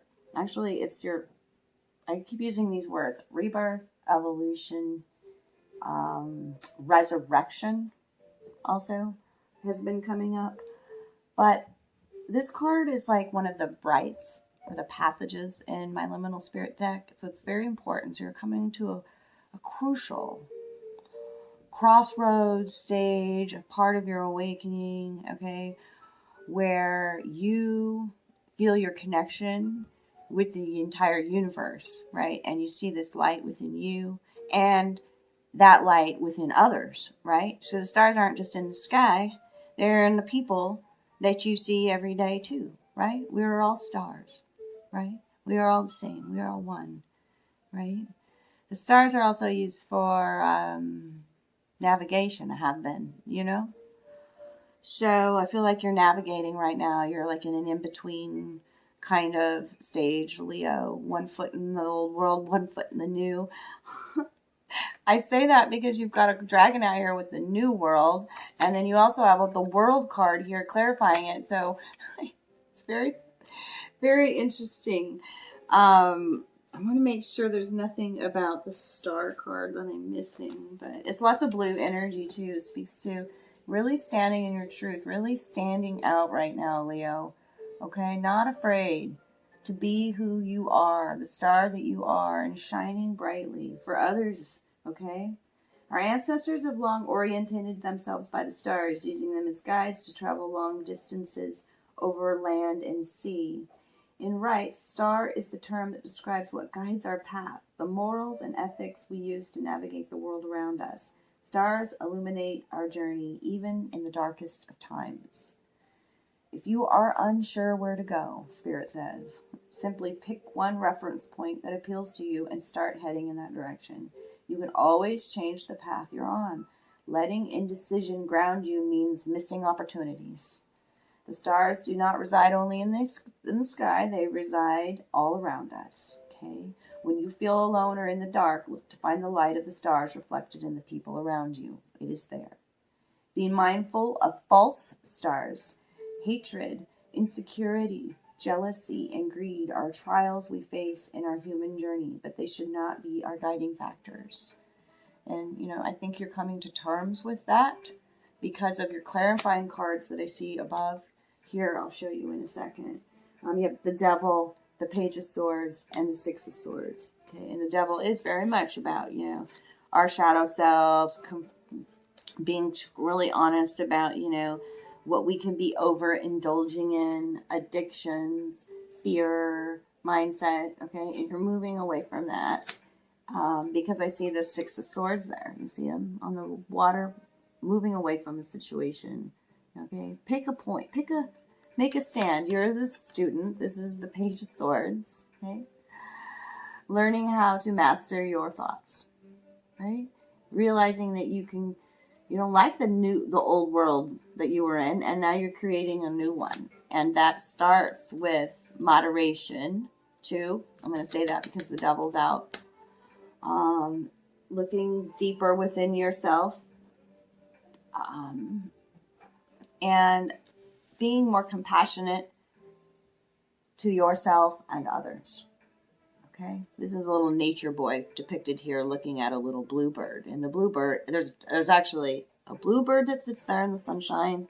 Let's show you again. A butterfly on his head, on the crown. Talks transformation within the thoughts, within the crown chakra. Okay?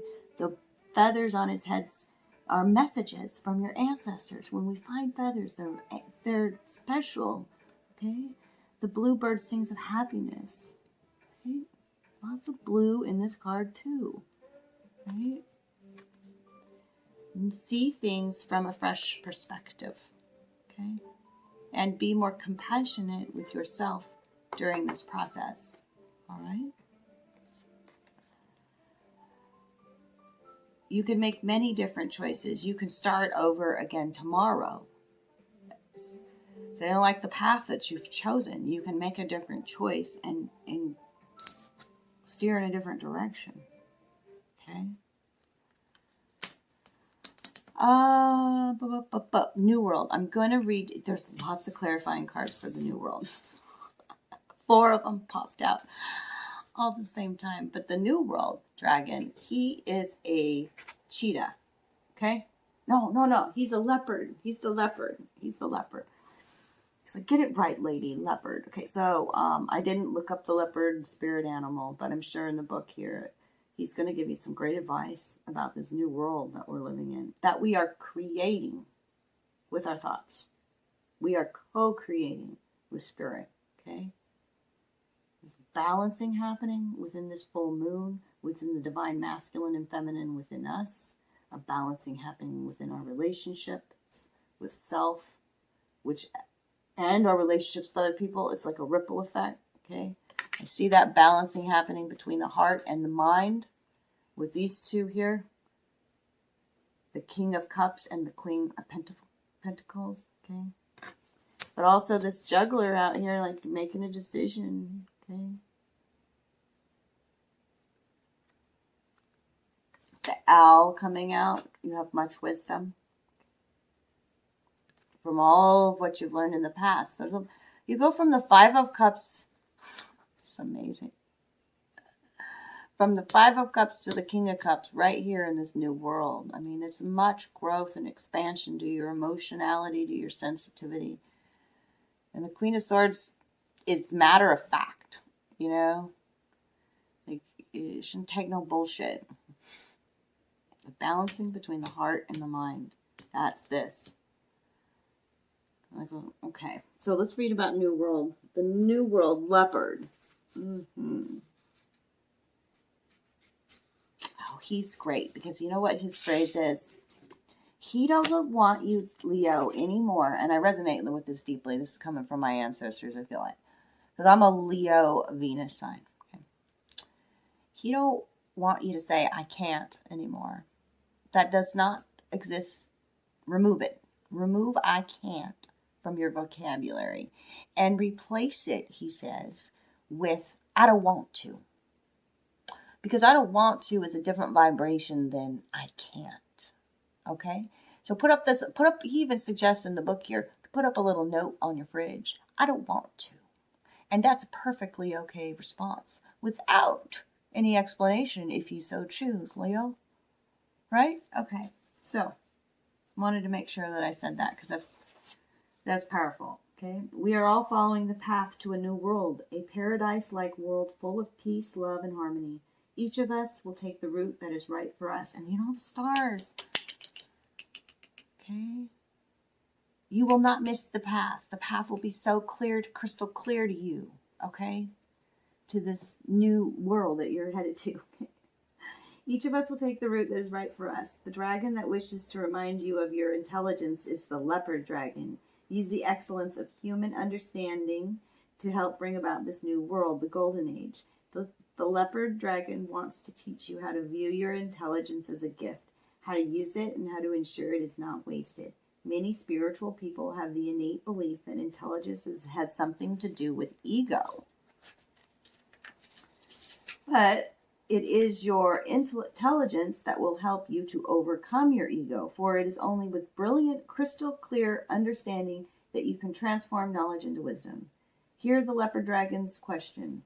How often in the past have you said to yourself, I can't do that? Now is the time for the old patterns and old connections in your brain to dissolve. Okay? Choose different words. And this is where he says, I don't want to. Okay? I can't is a pattern that only serves to oppress you. Use your understanding and intelligence to differentiate between I can't and I don't want to. The former feeds our sense of inferiority. The latter nourishes our free will. A new world needs spiritual, intelligent, and free people who recognize their own worth. Try attaching this note to the refrigerator. I don't want to. I don't want to. I don't want to. I like it.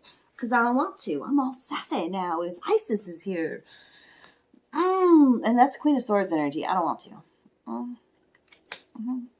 Wisdom. You've learned much wisdom from this emotional healing. It's time to turn it into power. Yeah, and there's much power in your sexuality is what's coming out next, Leo. Come here, Isis. Yes. When you can harness this, what her message, the world is yours, Leo. The world is yours. This brand new world that you are creating with spirit. Okay? So, she's very important. She's key. Key. All right? The goddess of magic. She asks you today to ask yourself, what does sexual empowerment feel like to me? Sexual energy is sacred. My pleasure is a prayer that brings me back to life. I love that. Okay. The sexual energy that creates life can also be used to sustain it. It's significant that Isis brings Osiris back to life by making love to him. The metaphor is that by uniting life, death, body, and soul, masculine and feminine, and heaven and earth, a rebirth or a resurrection occurs. I think I've talked to you about that already. The sexual energy that sex inspires exists within each of us all the time, latent and waiting to be utilized to create more life. Oh, whoa! Movement. I love it. Often our own sexual energy and power is feared or left neglected and unacknowledged. It's a powerful sacred life force that Isis wants us to integrate more fully. It doesn't require a partner to activate it. It only takes awareness that it exists and the remembering of our heart to our head, our body to our soul. It takes activating the energy of our root chakra and uniting it with the crown chakra just above our head. Isis is a call for us to allow our sexuality to infuse and enhance all that we say and do. She is the sacred reminder that sex is holy. Okay? And what makes it holy isn't marriage or a certain combination of male and female or masculine and feminine. Sex is made sacred through presence, through our capacity to become fully embodied. I love it. That is deep and profound, and I'm going to leave it there. The world is yours. So, through your meditations, ask yourself, okay, what does this sexual empowerment feel like to me? Okay, it doesn't take, you can find this within yourself. And when you do, the world is yours. The world, this is happiness. This is bliss. This is all your dreams coming true. Okay, this is reward for your hard work, Leo, right? This is time to turn. I mean, it's coming out. I've done all of the readings up, all of these signs so far before yours, and not one of them has tuned into sexual energies. So definitely look into that because it's key to creating this new world too. I love you guys. If this reading resonated today with you, please comment below. I wish you many blessings on this full moon. Release what no longer serves you. You are this beautiful star. Be more compassionate with yourself. Just choose one heading and head that way. Be grounded in your choice. Okay, you have, with the leopard coming out, you've learned so much. Use your intelligence wisely now. Connect your heart and your head. Okay, and utilize the magic within your temple. Harness your sexual energy into creative projects. Right.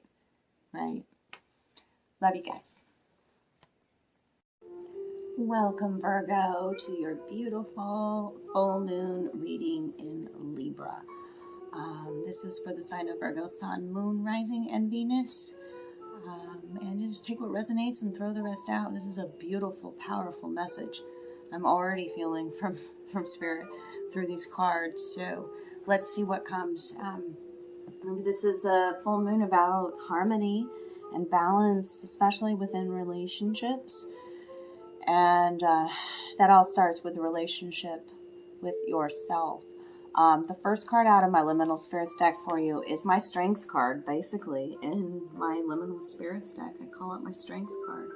Okay, the oak is, it grows very slow, okay? And that's about, well, there's a big message in this reading about not rushing your own growth, Virgo. Okay? We all release constraints of time. Okay? And, you know, the oak grows slow, but it is so strong and durable. Okay? It has affiliation with, you know, like Zeus and Thor. Okay? It's durable, strength, okay? Whatever you're going through at this time, in regards to relationships, okay, that it's time for the scales to be balanced too. So take a higher perspective on things. And let's see what else the oak wants to say. It's clarified with the Page of Cups, which tells me you've been through a lot of emotional darkness. See the dark there? Doing some shadow work too. Okay. Looking deeper within your relationships and allowing this is a student of emotions though. Okay. Cups are all about emotions, relationships, that sort of thing. Okay. But you're learning how to transmute, how to feel through your emotions, what your emotions feel like in your body. You're letting them rise to the surface. It's making you become stronger, making you become more in tune with your intuition, okay? Which is beautiful. The messages of the oak too, let's see. Stand your ground and be proud. When you are putting your energy and belief into a worthwhile and what you're putting your energy into, Spirit says, is worthwhile and honorable. Okay? Progress may be hard to see in the present, but the future will reveal the significant impact of your efforts. There is a doorway or an opportunity right in front of you that you haven't discovered yet. I feel like I see that right there on the little acorn. There's like little doors in the acorns. Yeah, and then in the images, like in the leaves, and if you were to blur your vision a little bit, looking at this is what it says here in the book. Relax your mind and allow your vision to blur, and it will become apparent. There's a door that's going to be opening for you. Beautiful. It's associated with longevity, durability, honor, strength, divination. Yes. And it's also like when you see visions or the depictions of the green man, he's made out of the oak tree. I make many of my wands out of oak because of their durability. So strength surrounding all of these cards is what I'm going to say. When the strength card comes out from my Liminal Spirits deck, that means every one of these cards surrounding it is amplified, is in your favor, that your angels are with you, that your ancestors are with you, to trust the process, to trust yourself, to honor what you believe in and stand proudly in that, Virgo. And it is time for you, which this page is starting to forgive ourselves. Yeah. Okay? And that's what the next card is. Forgiveness. The image of the woman on the top is in ice, right? Looks very cold and icy, but it's melting. Okay? And that's very significant in this card. Right? Nothing is gained by holding on to past disappointments. Okay, as that ice melts, then the rainbow happens, right? Right. This is card 29, which is an 11, which is it's all in divine timing. But we forgive others, so we are set free. But forgiveness starts with being able to forgive yourself. Okay? Make sure there's nothing I'm missing out of that one from Whispers of Love.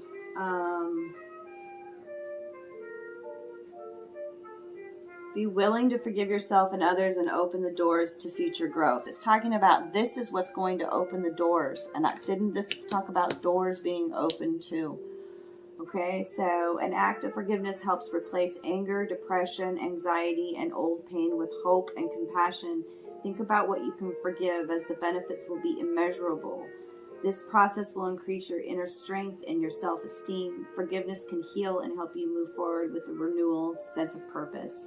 Replacing hurt with love will free you to love more deeply. Okay. And the ice melting here is showing me that there's a willingness to change within you. Okay. And all these closed eyes here is, connecting more deeply with your subconscious. Okay. And deeply thinking about communicating. Okay. It's clarified with the Eight of Swords, which she's showing that she's blindfolded too, eyes shut to the truth, okay, trapped in the mind here. But I can see all that blue water underneath. Okay, there's lots of cords tangled up in the thoughts there. You see that in the blue, okay? But through this forgiveness, then the heart is healed, and the iciness of your nature can, it can be transformed into love, into rainbows, into, there's a couple's hands clasping there, right?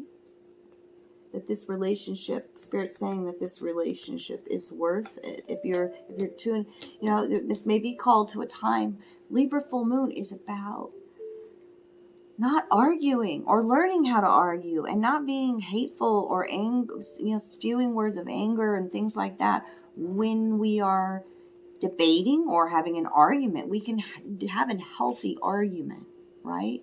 We learn much about our partners through that. So there's a balancing that's happening there to work through things with, not to be so rigid, be more flexible, right?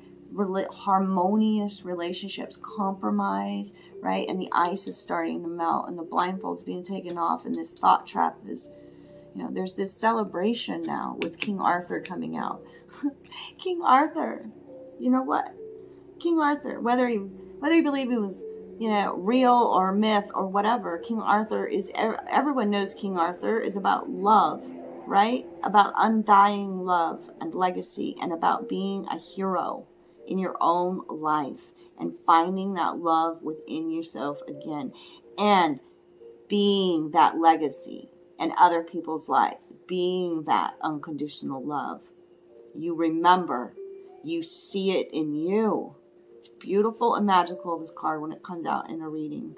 And this is a time of celebration. The Four of Wands. It is spring. It is new. This is about beautiful, having a celebration with your friends, celebrating you. This is action, creativity, movement forward, okay? And all doors being open to you. Celebrate you. Show the world how it's done. You are a hero or hero. No, take it in the masculine or feminine, whatever. It doesn't matter. All the same. Now we got the cosmic egg out, which I have never had the cosmic egg in all the time that I've used this Sacred Divine Feminine deck. I've never had the cosmic egg out.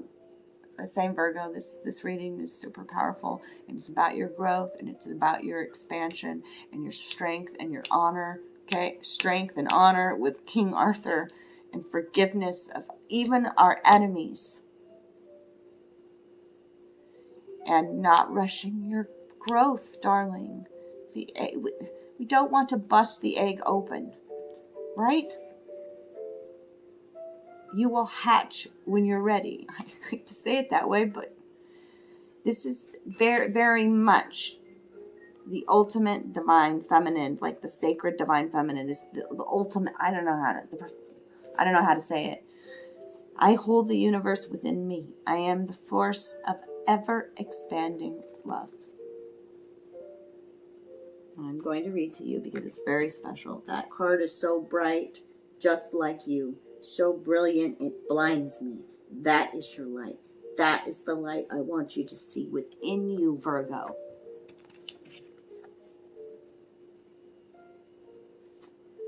Okay. The cosmic egg is the core symbol of the divine feminine's creative force. It is the spiritual motif found in the creation myths of countless cultures and civilizations. It represents a birth, a new beginning, or an expansion of life. Okay? Nothing needs to happen, Virgo. Everything is exactly as it should be. You hold the universe inside you. All life emerges from within. It's so beautiful. If you try to exert pressure for something to exist before it's ready, that new life within you won't have the time it needs to fully form. The cosmic egg is the essence of the divine feminine. It is the ultimate symbol of the creative force that exists within each one of us. It's the dark, loving womb that holds and protects all creative expression of life. If we allow what's within us to emerge in divine timing or soul time, then what's within us will transform us. The egg is the trust that what is ours can never be taken from us. So there's no need to answer the ego's push to rush the process, to impress others, or to complete something or someone else's timeline. The egg is the faith that our process is sacred, that even in the midst of what looks like chaos or delay or even death, there's a tendril of new life that needs only our trust to eventually take form. And the egg is the knowing that life begins again after death from within. Oh, it's so beautiful. You are this beautiful. And it's clarified with the Seven of Wands. Again, reevaluating, rising up in a situation. I mean, there's a lot of competition you feel. There's a lot of, I don't know, hardship. You're just rising above it. The goat coming up to the top here, right? He climbs up high and he becomes a star, in his own time. Its own time. The star. You are a star. This big lesson about slow and steady and not rushing your own path. And the path right now is about forgiveness. That's where many doors will be open. You are the hero of your own life, and it's time to celebrate you. King Arthur says so. So does your red dragon. Fire dragon. Yay, Virgo. I'm going to leave it there. If this reading resonated with you today, give me a thumbs up. I'm proud of you for all of the healing and all of the strength. Remember, all of these are surrounded by this strength card. So, yeah. Love you fiercely. Honor your path, okay? Thanks for joining me today and wishing you so much healing during this beautiful full moon in Libra. Love you guys. Welcome, Libra, to this beautiful full moon reading in your side of Libra. Now, let's see what the cards have to say for you. I know there have been some powerful readings up until this point, and what I see laying out here is going to be a beautiful reading for you too. This full moon is about balance and harmony within our relationships, so very much, and that all stems from the relationship with yourself. So the owl is out first, so big time in your life right now for him to come out in your reading. He has so many messages for you. He speaks to intuition and wisdom, okay? But he also speaks about, like, look at his eyes. Look how he hugs himself, right? Being compassionate to yourself. Being proud of yourself. Your ancestors are, okay? Yes, see how he embraces himself? It's so beautiful. And you're divinely protected is when the owl comes out, okay? He sees very clearly in the dark, too, and he's silent. So sometimes it's necessary for us to be quiet and be more of an observer, Libra. Time to tune into your own intuitions and master your craft, and that's what this Eight of Pentacles, clarifying it is. Okay, this is a card about going back to school, studying, and with the owl coming out, it's about, really tuning into your intuition and being more of an observer. So you can see the spirals too on his wings, so you're learning much from the patterns that you're seeing, okay? I just feel this need for you to be still and to be quiet, Libra, and that's where answers come to. So I just feel like there's a lot going on around you, especially in this card, the heart of the matter, though. You see how he hugs himself, like really being tender with yourself, okay? But the heart of the matter here, I'll read what the card says. there is more going on than what meets the eye. Yeah. And I know that too because the High Priestess is out in your reading. Okay? See, when I said there's a lot going on. There's a lot going on. I'm not going to even point out what's going on. I see the angel in the sky, right? And then I see a child sleeping, but then there's all this other stuff. There must be a lot going on in your world, whoever's tuning into this. And the child sleeps, okay? Know that this is a message, about protection too. And that there's much going on behind the scenes that you may be unaware of, where judgment is all about, like what you've put out is coming back to you, all the good. What you reap, you sow. That kind of stuff. So trust in divine timing, trust in this process, trust in your intuition. Hone your skills, master your craft. It's this 8 of Pentacles, okay? And judgment means, it could be a settlement too, an unexpected gift, a lump sum of money, okay? The Spirit's God knows what you dreamt. They're working on it. Be patient, Libra. Judgment's coming. Okay? And so advice from Spirit is, from my dragon deck, is the universe. Like, seriously, these next 2 cards, the universe. You are part of everything. Okay? Send your love out into the world, Libra. You are supported by the universe, is what this card says. All your dreams. You could have everything that you want. Okay? This is about expanding your love, though. Expanding your consciousness. I didn't even see the woman sitting there. A woman and her dragon. So the dragon rider and her dragon, the blue dragon, are looking out into the galaxies. It's about sending your love out into the entire universe, not just Earth. You are connected that way. So, you could have everything. There's more than enough. The advice from the universe card is the 9 of Wands. It's about taking action, right? You're also feeling a little bit overwhelmed by a lot going on. I'm feeling a little overwhelmed. But this is the fox, right? The fox coming out. He's magical. He's crafty, right? He can move quick. You are supported by the universe. It's time to, definitely Fox and Owl coming out as your spirit animals right now. I'm going to read a little bit more about 9 of Wands for you. But you do feel very much, I feel like you're getting prepared to take a new journey. And prepared for anything, developing strength through self-awareness, feeling worried about the future, persistence and perseverance. And you could be suspicious of others. So, yeah.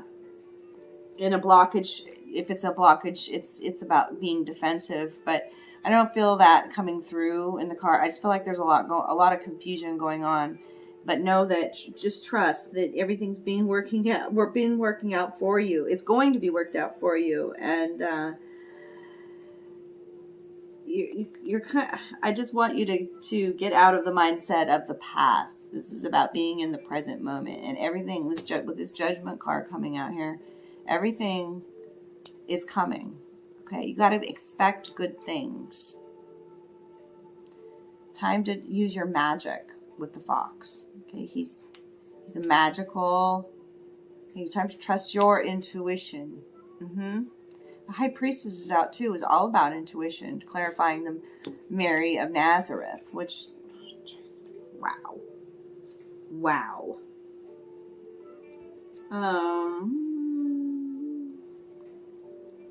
I think this too is about, the fox is about knowing your strengths and your weaknesses, okay?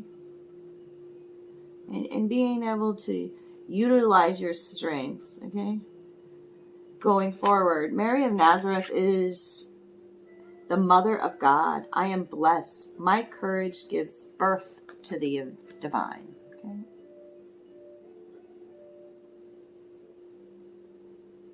My courage to connect with my intuition and You know, I'm speaking to somebody who's very psychically aware too, I feel. With all of these things about intuition, you know, popping out. Major arcana to clarify Mary of Nazareth. Let's look up Mary of Nazareth and make sure. What she asks for you to ask yourself is, am I of service to the light within me? Okay. In the midst of our ordinary everyday lives, we can say yes to the angel who greets us in the space of our heart and let the energy of joy birth to the divine through us. Okay. She let joy dictate her response. Mary leads us to trust that we can say yes to what feels light. It doesn't have to make sense or work with the timeline the ego has mapped out for us. Release constraints of time. Trust your intuition, even Mary says, and be courageous, because that's, I'm not reading her whole story. It's very much about, it's deeply religious, her message here. Mary's acceptance of her role has been in the shadow of the Christian story, uncelebrated because she is seen as so divine. But she was human too. She could have said no. Her courage could have faltered, but she aligned with the light. Okay? It's about being very courageous. And finding that strength within you. Trusting your gut, trusting your intuition, no matter what's going on in the world. Making choices that resonate deeply with your heart. Okay? The High Priestess is, you know, always trust yourself and sees beyond what's obvious. Just like the owl. Okay? And the fox is very much a trickster, right? All these hidden magics and talents and be able to move quick. The High Priestess is also a healer. You are a healer, okay? It's definitely feminine, very much feminine power being balanced here for you, Libra. Speaks about developing your talents, just like the Eight of Pentacles, too. And so I really feel like I'm speaking to somebody who tuned in today that has psychic abilities, second sight, clairvoyance, you know? But there's also, when the High Priestess comes out, there's something hidden. There's this, like, kind of when the moon comes out, some hidden feelings, possibly. Secrets. Okay. And, yeah. I've not done this in any of the other cards. But I am going to get one more messages of love real quick for you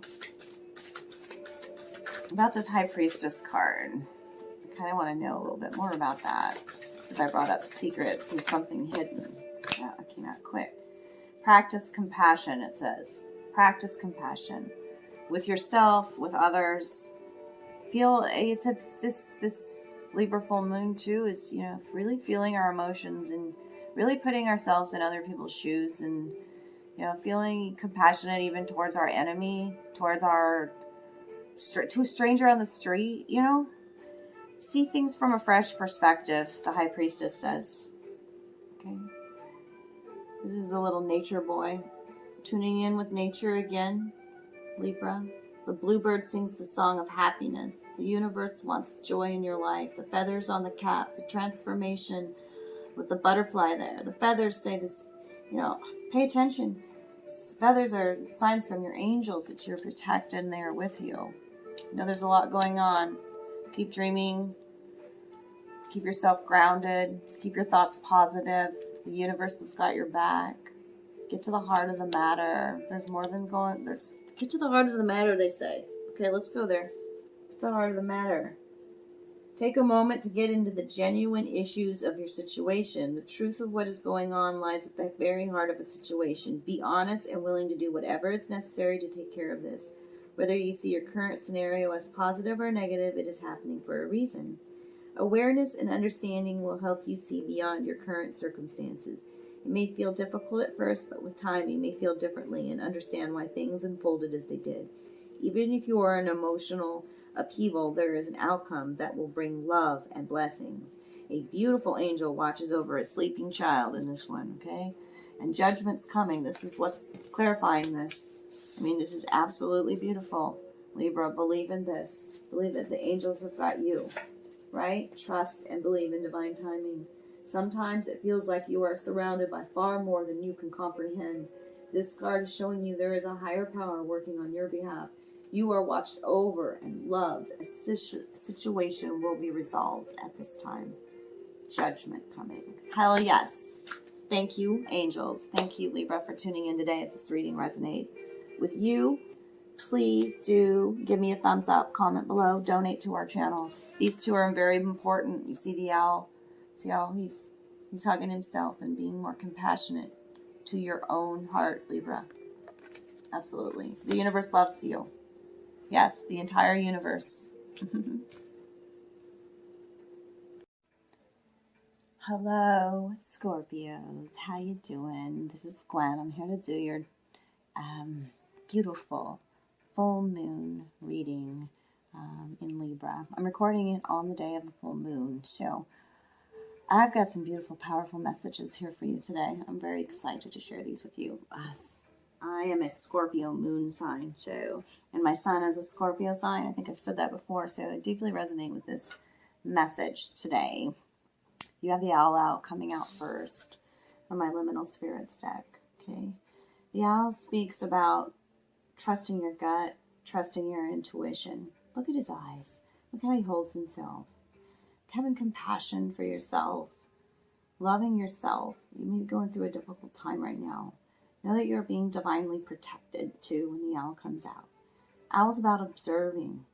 It's about silence, okay? There's much wisdom learned through silence and not reacting sometimes, okay?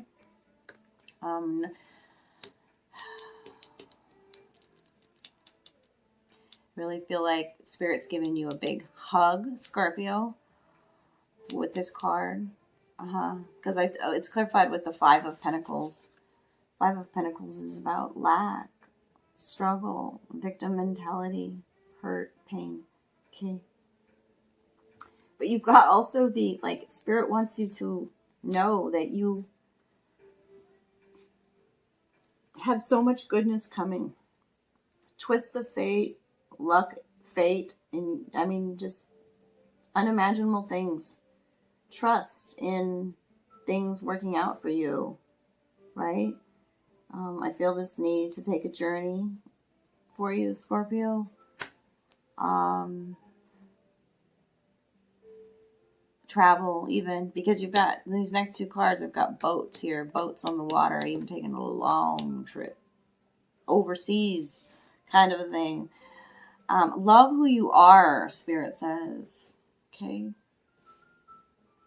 See this maiden, she's actually looks like she's on a boat. She looks like the sail of the boat, but the boat's on very rocky waters. Okay. And you are divine, delightful, and deserving of the wonderful things life has to offer. You can have this, Scorpio. But we need to get you out of this mindset. And I have a feeling it's a lot of trapped pain and resentment and anger. Anger is what I'm feeling, especially with the cards that are coming out here too.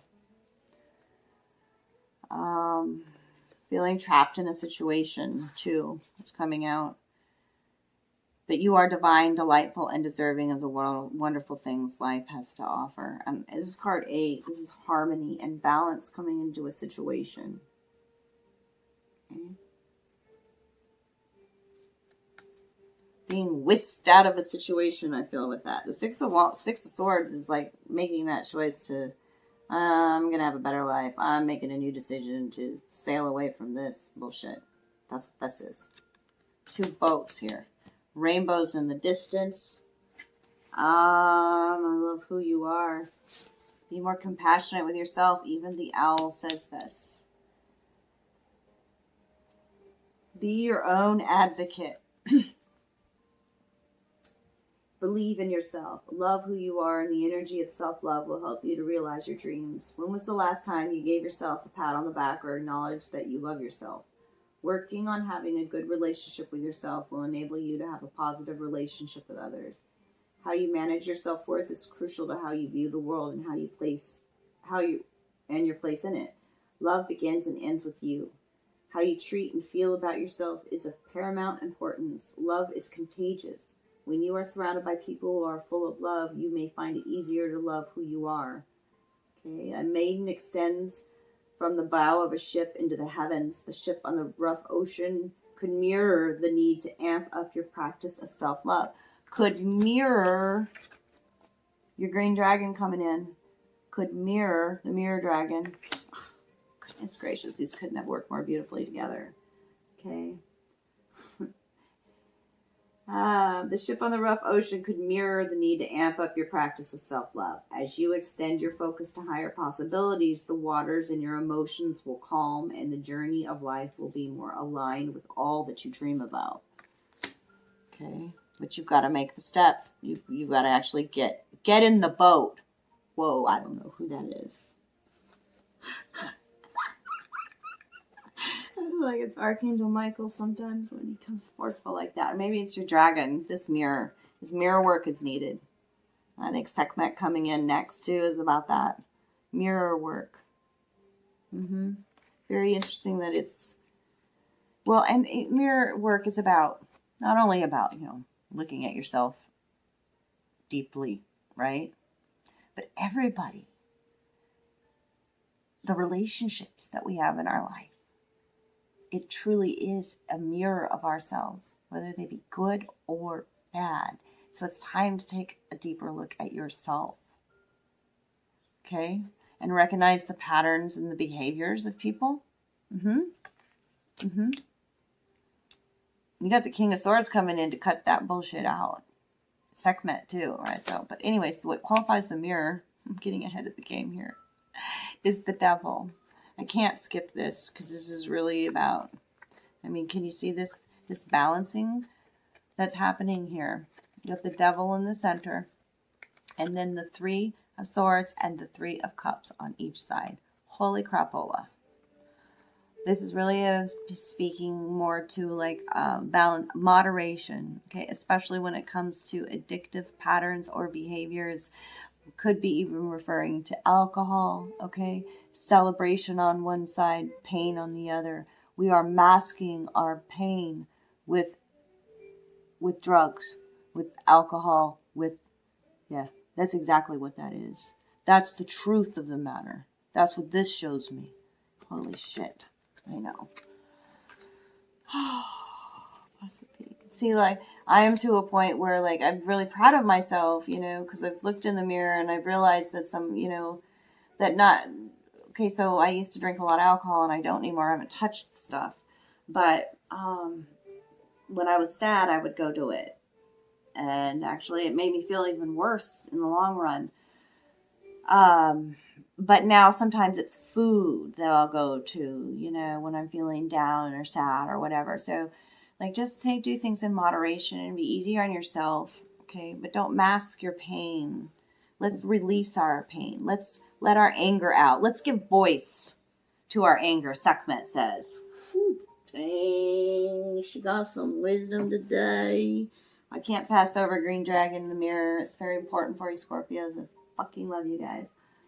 You see yourself wherever you look in the gestures of words of others. Everything that touches you emotionally is bound with you. You are a part of it. You have probably been told this a million times, so why do you believe it to be true only when someone is unpleasant to you, when you adopt a negative stance? Do you also look in the mirror when another person full of love, beauty, and truth touches you emotionally? It is the same mirror, and you are part of it too. Oh, wow. The mirror of the world was created for you, created to lead you to mastery. Respect it and be grateful for it, okay? So this is the thing. Like, we always point out, like, why do I always attract this kind of relationship? Why do I... We complain about all the bad stuff, but then, how about the fact that, like, you're drawn to this channel and you see a beautiful light in me, and that light is in you? Get it? that. There's some balancing that needs to happen with that. You need to love who you are, Scorpio, and give your anger voice. That's what the king, that's what Sekhmet says, the red lady. She's all kinds of fire here. My goodness. I am pure strength. I honor my anger by giving voice to it. Yep. And I'm going to read to you from her, because we're going to end the reading with that. King of Swords. King of Swords clarifies that. And he's a master of diplomacy, communication, right? And he's very smart. And right? Right. Okay? So let's talk about your anger and how to properly voice it. Because she's going to give you some great information here. I'm not going into the history of Sekhmet. You guys know her. Holy rage, sacred anger, and positive aggression. These states of being are crucial aspects of the divine feminine. It's the female power that ends wars, that brings home missing children, that seeks justice for the earth and for those who can't defend themselves. Scorpio, this is great. The brilliant artist and mystic William Blake relates that the voice of honest... Oh gosh, my arm's hurting holding that up. Why is my arm hurting? My arm hasn't hurt this whole time for anybody else. You do need to start taking better care of yourself. Scorpio. Yes. Okay. I readjusted now. The feminine has far too long been disassociated from rage and anger. If we can't embody the fiery emotion of anger, it often festers or expresses itself in subversive, manipulative ways, or it leaves us anxious and frustrated. Positive aggression, acting with love on behalf of what breaks our hearts or enrages us, is what allows us to become agents of change to better our lives and the world around us. Sekhmet wants us to come face to face with our true strength. Power doesn't come from passive-aggressive behaviors. We don't have to fear expressing our anger directly to an institution or a person who is acting unjustly. Sekhmet wants us to use that anger, to see that anger as an essential emotion. And it is a sacred call to move that anger from pure emotion into conscious action. She wants us to act with conviction and from love. She wants us to create the healthy boundaries we need so we aren't injured again and again, or so that we can free ourselves from a destructive pattern. It's time to end. We have a divine right to draw a sacred circle around us at all times. You hear that? You have a divine right to draw a sacred circle around you at all times, Scorpio. I love it. The protection we invoke for ourselves and others helps move us from feeling helpless to taking loving action. Absolutely love that. You are divinely protected. Love who you are. Okay? Take a good look in the mirror, my loves. Be honest. Be brutally honest with yourself and give that anger some voice. I love you. Love, love, love you. May this full moon be a beautiful healing moon for you. May it quell your anger. May it, your body's going to feel so much better when you can release some of that pent-up emotion. Absolutely. Big hugs from the owl. Love you. Welcome, Sagittarius. I love you guys. Thanks for joining me. I've got to tell you before I get into the cards that it was very interesting tuning into your reading, tuning into your cards, to your energy, okay? Because I did it all yesterday. I tuned into every sign and pulled cards. Today I'm doing all the recording. So when I got to Sagittarius's time, Spirit came in and said, no, we need to play some music while you are shuffling, while you are tuning in. I thought, how bizarre. So I put on some, like one of my playlists or whatever, and that still wasn't right. So it was like playing something completely different while tuning into the cards, and then the cards just flew out really quick. So changing up things for you, Sagittarius. You are an inspiration to me, is the message I'm hearing, because it's why I'm playing music in the background of this whole video. I'm tuning out the background noise, and the music is adding such a level of peace for my soul. in doing these readings, okay? So connect with music. I do believe you have already. Whoever's, tuning into this reading, you have a connection with music and listen to an old song in a new way.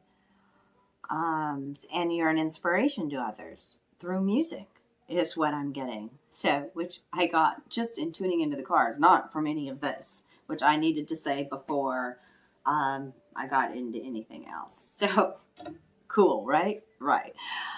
Okay, so the Mandrake is out first. This is this bright. I have a yellow candle going for you, burning bright. This is activation to your solar plexus chakra, confidence, okay, and how you speak about yourself and others. All right. The Mandrake is about love, though, too. This is used in magic, like sympathetic magic, right? It looks like a little miniature human being. The Mandrake has come out in another, I can't remember what other sign it was. I've recorded so many, but second time. I think Gemini, yeah. It came out in the Gemini reading. Yep. Just popped into my head. So this is like seeing yourself in everybody, whether it be a good relationship, a bad relationship, a good experience, a bad experience, okay? And growing from that, right? And that love, this is a symbol of love headed your way. I can tell you've been through some heartache, man. That's this 4 of Cups. I'm hearing crows cawing outside, by the way, now while I'm, which is 5 cards here. I've not paid attention to any of the other readings, how many cards they had, besides you and Capricorn. Okay, 5 cards. 5 cards speaks to transformation for you right now. 4 of Cups is speaking to victim mentality, lack, regret, hurt, okay, all of that. Repressed emotions. And then we've got the Page of Wands, 2, which is a student, learning how to take action, learning how to transmute these emotions, seeing yourself in every situation. And it's giving you a sort of confidence, I'm feeling. It's a new beginning, a new fresh perspective that you are worthy of love. You are worthy of love, okay? And that it's time to get back to doing the things that you loved doing, okay? That's this next card. Reevaluate your desires. What is it that you love doing? This is about connecting with your inner child. This is your rebirth. Okay, this is your evolution. See the path all lit up for this gal here? It's all full of glorious colors, right? You are painting your existence. You are creating your existence with the words that you speak through your thoughts, right? This is a new journey. The doves fly over her head here. The face in the sky. You are protected and guided at this time. Trust in your intuition again and go back to the things that you love during this transformation. And you are this Fool. It's card 0 in the deck, clarifying that back to the things you love. It's going to bring a sense of joy and adventure if you can connect with your inner child again. Release. This full moon is about you releasing your fears. The fear dragon's out, okay? The red fear dragon, and then the red goddess next here. Oh, Sag, you're full of fire, huh? We're going to read the message about fear here. And then 2 sacred divine feminines wanted to come out. Yeah. Judgment coming out with fear. Are you judging others or judging your own fears? It's okay to be afraid. Fear is there for a purpose too, okay? But judgment's about receiving goodness. It's about, what you put out in the world, you're going to get back, right? And it also could speak to a money coming to you, pentacles, that sort of thing. So release. This is a new journey for you. It's time to release and transmute your fears by bringing some lightness. Do things gently. Celebrate you again. That's this red goddess here. Lalita. There's butterflies just dancing all around her, right? It's beautiful yellow energy, yellow and red energy. Playfulness is a spiritual power. Laughter leads me back to the light. laughter. Okay? And then this one here. I'm going to read to you out of the book about these. They have specific messages. This is Teresa of Avila, Our Lady of the Interior Life. I trust the answers I find within me. I know that the presence of love is real. It's about writing your story too. I see her there with the feather pen, knowing the truth of your own heart, being guided and protected. Be at peace with where you're at in your journey too, and celebrate you is the Three of Cups. Celebrate you. I want to celebrate you, baby. I want to treat you. I don't know what song that is. Do, do, do, do, do. Gotta celebrate. Of course I'm singing in the Sagittarius one. Connect with music, my loves. Yeah, this goddess is dancing and being playful and bringing laughter into the situation because you've learned much, right? You've got to laugh again. It breaks up the darkness. It breaks up the, yeah. Okay, what am I going to? I want to get, first of all, go to your fear, the dragon wisdom, okay? The red fire dragon, yep, the red fire dragon, he's here. He's going to help today. The red fire dragon would like to teach you that feeling and sensing are forms of intuitive knowledge. If your emotions are blocked or lie buried by past suffering, pain, abuse, or fears, access to your inner wisdom will also be obstructed. Ask the red fire dragon to free you from all the negative experiences and their crystalline structures within you. These structures are often located in your back, causing pain and rigidity. They can sometimes also disturb the harmonic energy flow in our organs. Where there is fear, there can be no love. So ask, maybe even do some Reiki, okay? Ask your angels to come in and help clear your emotional body. That's why we must release our emotions, right? Okay? And I feel this with fear and judgment there. Like, I feel this, like, you feel you're afraid of being judged by society or by your peers or by your love. So there's some sort of fear, yeah, and judgment together there. Okay, so let's read about Lalita. Lalita, where are you? Page 88. Okay, this is powerful. I love it. How can I add more playfulness to my life right now? She asks you, okay? Answers arrive from disengaging with the energy that created the problem or question to begin with. We so often hold tight to what we desire with a grip that actually inhibits it from arriving, and we often take the soul by the collar and demand to know an answer right now. But when a desire is an imperative, there's an inability to be playful, imaginative, and childlike with how and when that desire will arrive. The secret to desire is holding it lightly. The secret that the red goddess knows is that we already have everything we desire. So we can trust that when the soul craves, what the soul craves is and always has been ours. This is the levity that sparks a shift, a change, an expansion. This is the moment that we remember we are not separate from what we desire or from the divine. Lolita is that brilliant moment in a fight between lovers or friends when suddenly someone, oops, I keep going off that way, someone mispronounces a word and both of you crack up laughing. She's the levity that comes when we loosen our death-like grip on what we think we desire. She's the gorgeous, much-needed reminder that we don't have to suffer our way to what we want. The path to what we desire and to becoming the soul we need to be in order to receive it can be paved with joy, with divine play, and with a sacred process of lighting it up along the way, darlings.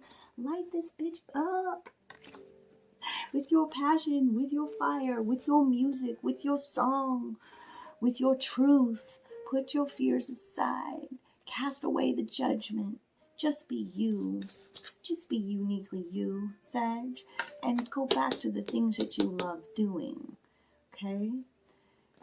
Let's see. Does she have another message here? Because this is all about celebration with friends. Okay? And music and joy.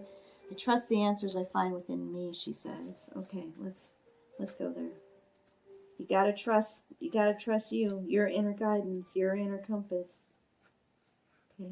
Saint Teresa is a call for the importance of the interior life. She knew immediately about the spiritual wealth we all possess and have access to if we're willing to go inward. Okay?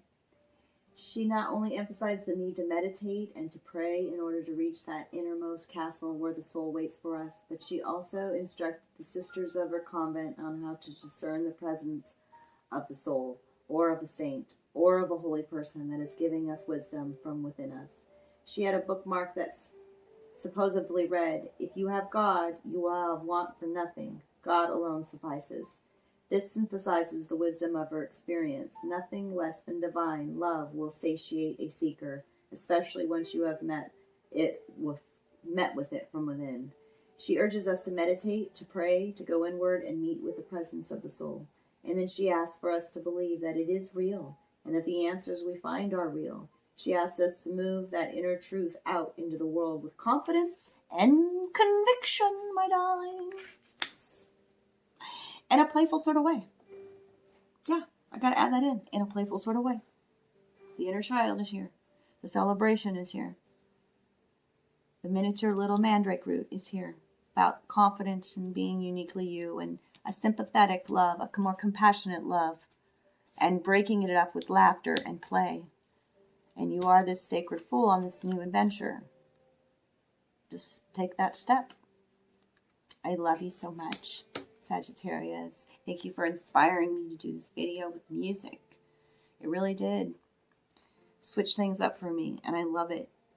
So I love you guys. It resonated. Give me thumbs up. Do all those goodies. You know. Love you. Hi, Capricorn. How are you? I'm excited to do your reading. It's the last one in this beautiful full moon video I've created. And yours is going to be super powerful. There's so many messages coming already. So this is for Capricorn, Sun, Moon, Rising, and Venus signs. And just take what resonates, throw the rest out. This is guidance for this full moon. That's tonight. I'm recording it on the same day. What did I want to say? Oh, very interesting. Like, I have background music playing in the background. You'll probably hear my kitty, whatever. But this background music, like, I've been playing it the whole time recording these, and I've never had it once break into an ad, like make me listen to an ad. And it did right before I hit record on yours, and it was like, it was an ad. I don't even remember what the ad was about, but it just said, "Enjoy the roller coaster of life." And I thought that was important to tell you. It was a little cartoon kind of thing. And so, yeah, enjoy the roller coaster from this front seat, actually, with our hands up, Cap. Yeah, absolutely. So, first, and your spread, different than most of the all the other ones. 7 cards. 7's a lucky time for you now.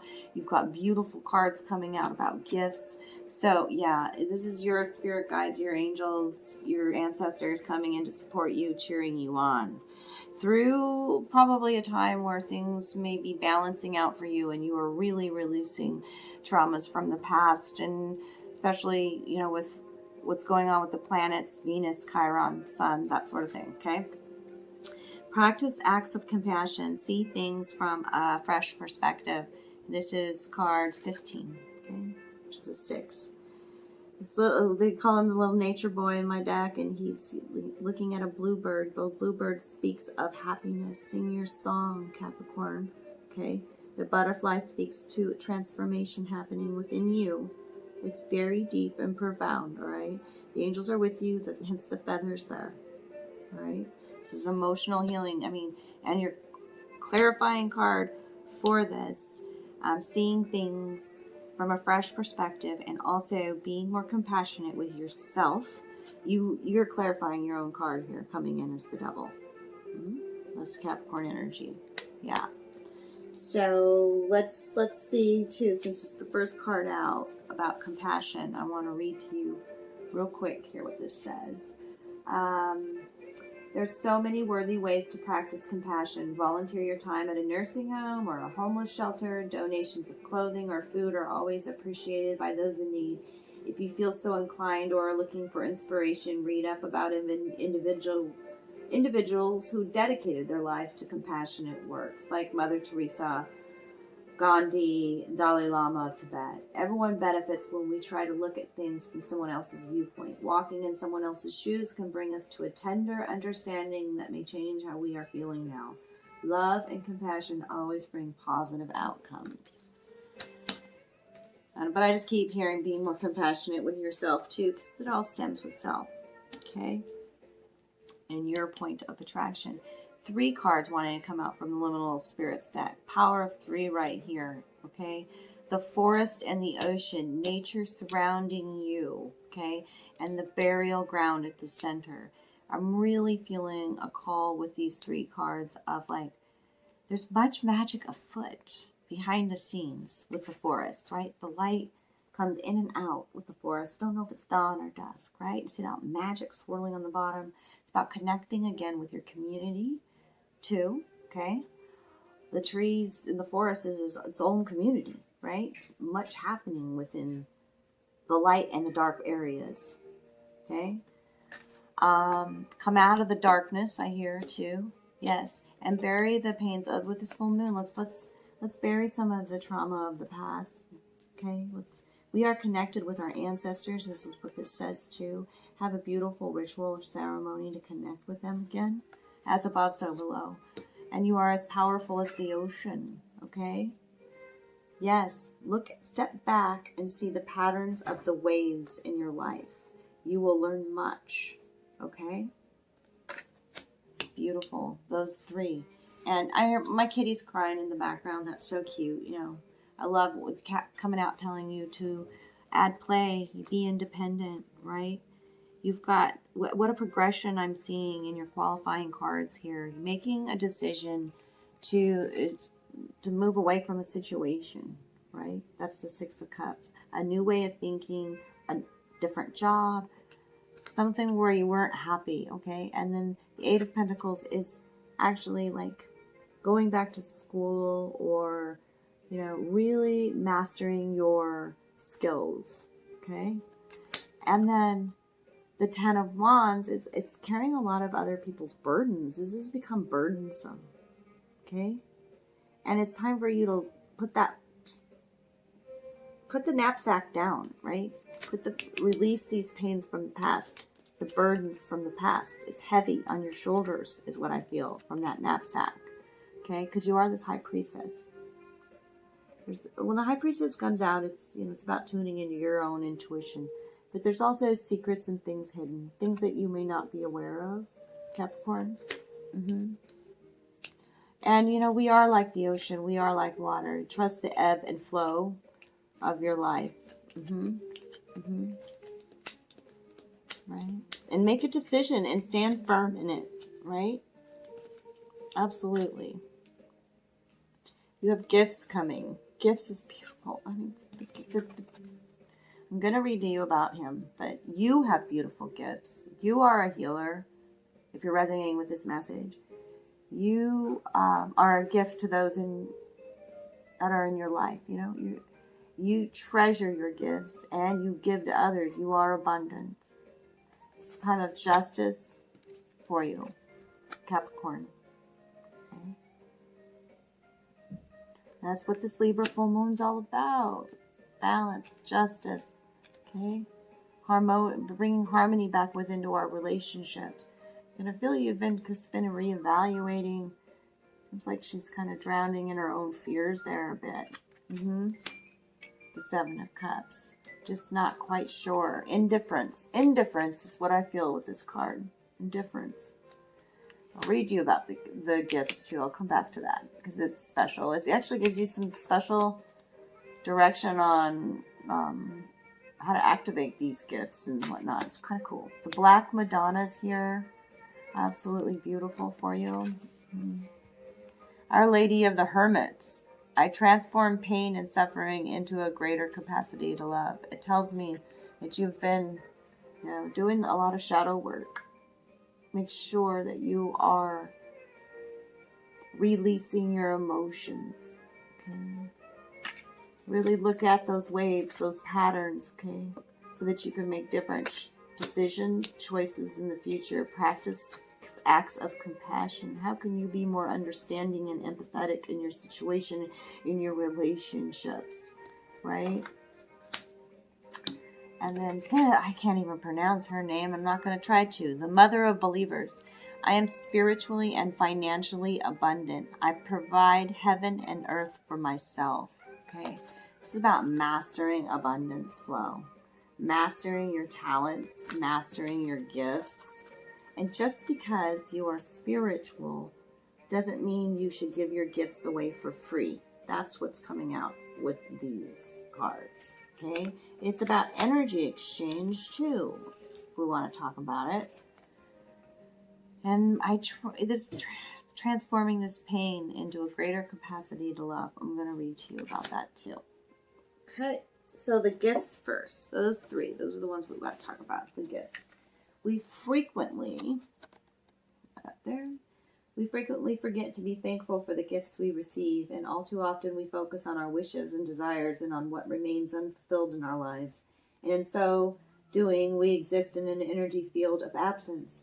Wishes and desires are, of course, good to have and are often the mainspring of our actions, but our goals and gratitude should be in balance.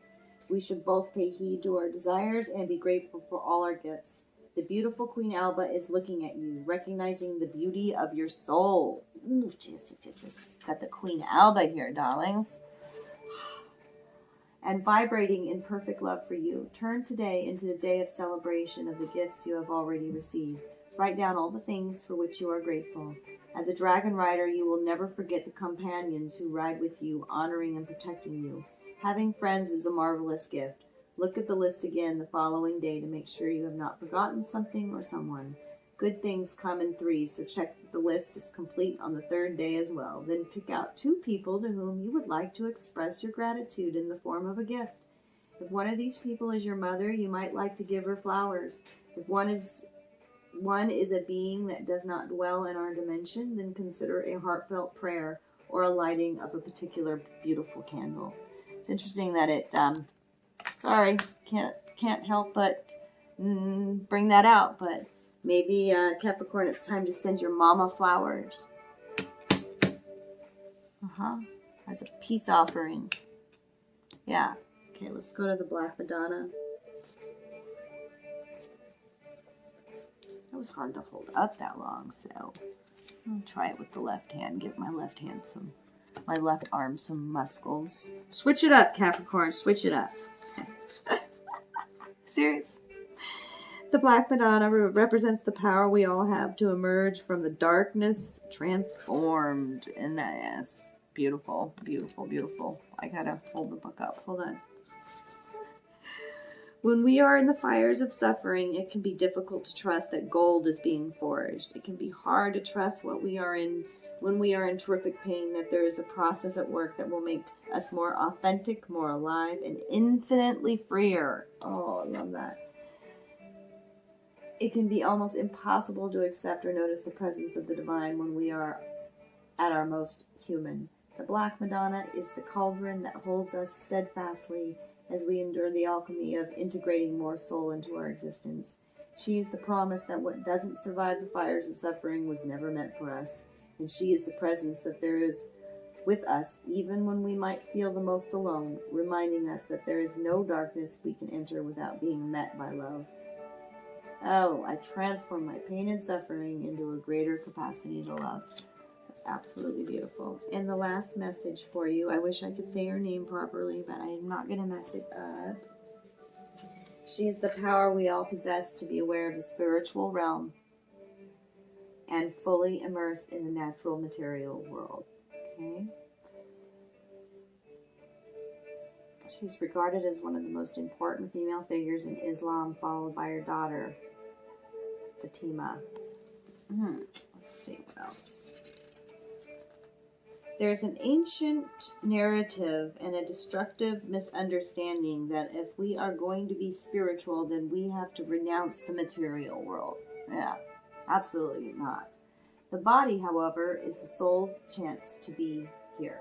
So, a healthy relationship to the material world is crucial and integral to reaching our spiritual potential. She represents the power and importance of knowing we can provide for ourselves. The power gives us roots and confidence and allows us to create relationships from a place of interdependence rather than codependence. We can cultivate the capacity we have to create more and more freedom for ourselves, and we can make our choices from our life based on truth, not just on survival. There's also a false idea about when true love will find us and how. She liberates us from fairy tales that we need to be saved or supported or provided for by our life partner. She actually provided for the prophet, and her older age and significant status in the community made her more attractive, not less. She was a middle-aged businesswoman and single mom. She was ripe and with resources and ripened with opportunities to love. Living into our true power and purpose does not make us less eligible. She reminds us that there is no linear timetable that eliminates us. I can still see her. Okay. There is no linear timetable that eliminates us from having the sun descend in our courtyard. She lets us remember that we are worthy of the abundance measured in gold and the abundance measured in the depth of our love. Beautiful, darlings. This is absolutely beautiful reading tonight. May this full moon bring you blessings and healing and, abundance like you've never imagined. And, because you're so worthy. Give, and you shall receive. Practice acts of radical compassion. Okay? See things from a different perspective. Okay? There's much afoot, much going on. This full moon, bury the past, bury the pains of the past. Come out of the darkness. It's time for justice and gifts. Give your gifts. You will be rewarded. Okay? Absolutely. And just your spiritual gifts are worthy of abundance. You are worthy. All right? Trust in your intuition, the High Priestess says, and everything will be revealed in divine timing. Trust the process. Hone your skills. Okay? There's a balancing happening within this full moon. All right? I love you, Caps, so much. And if this reading resonated today, comment below. Give me a thumbs up. I'll be back again and take good care of you, my loves.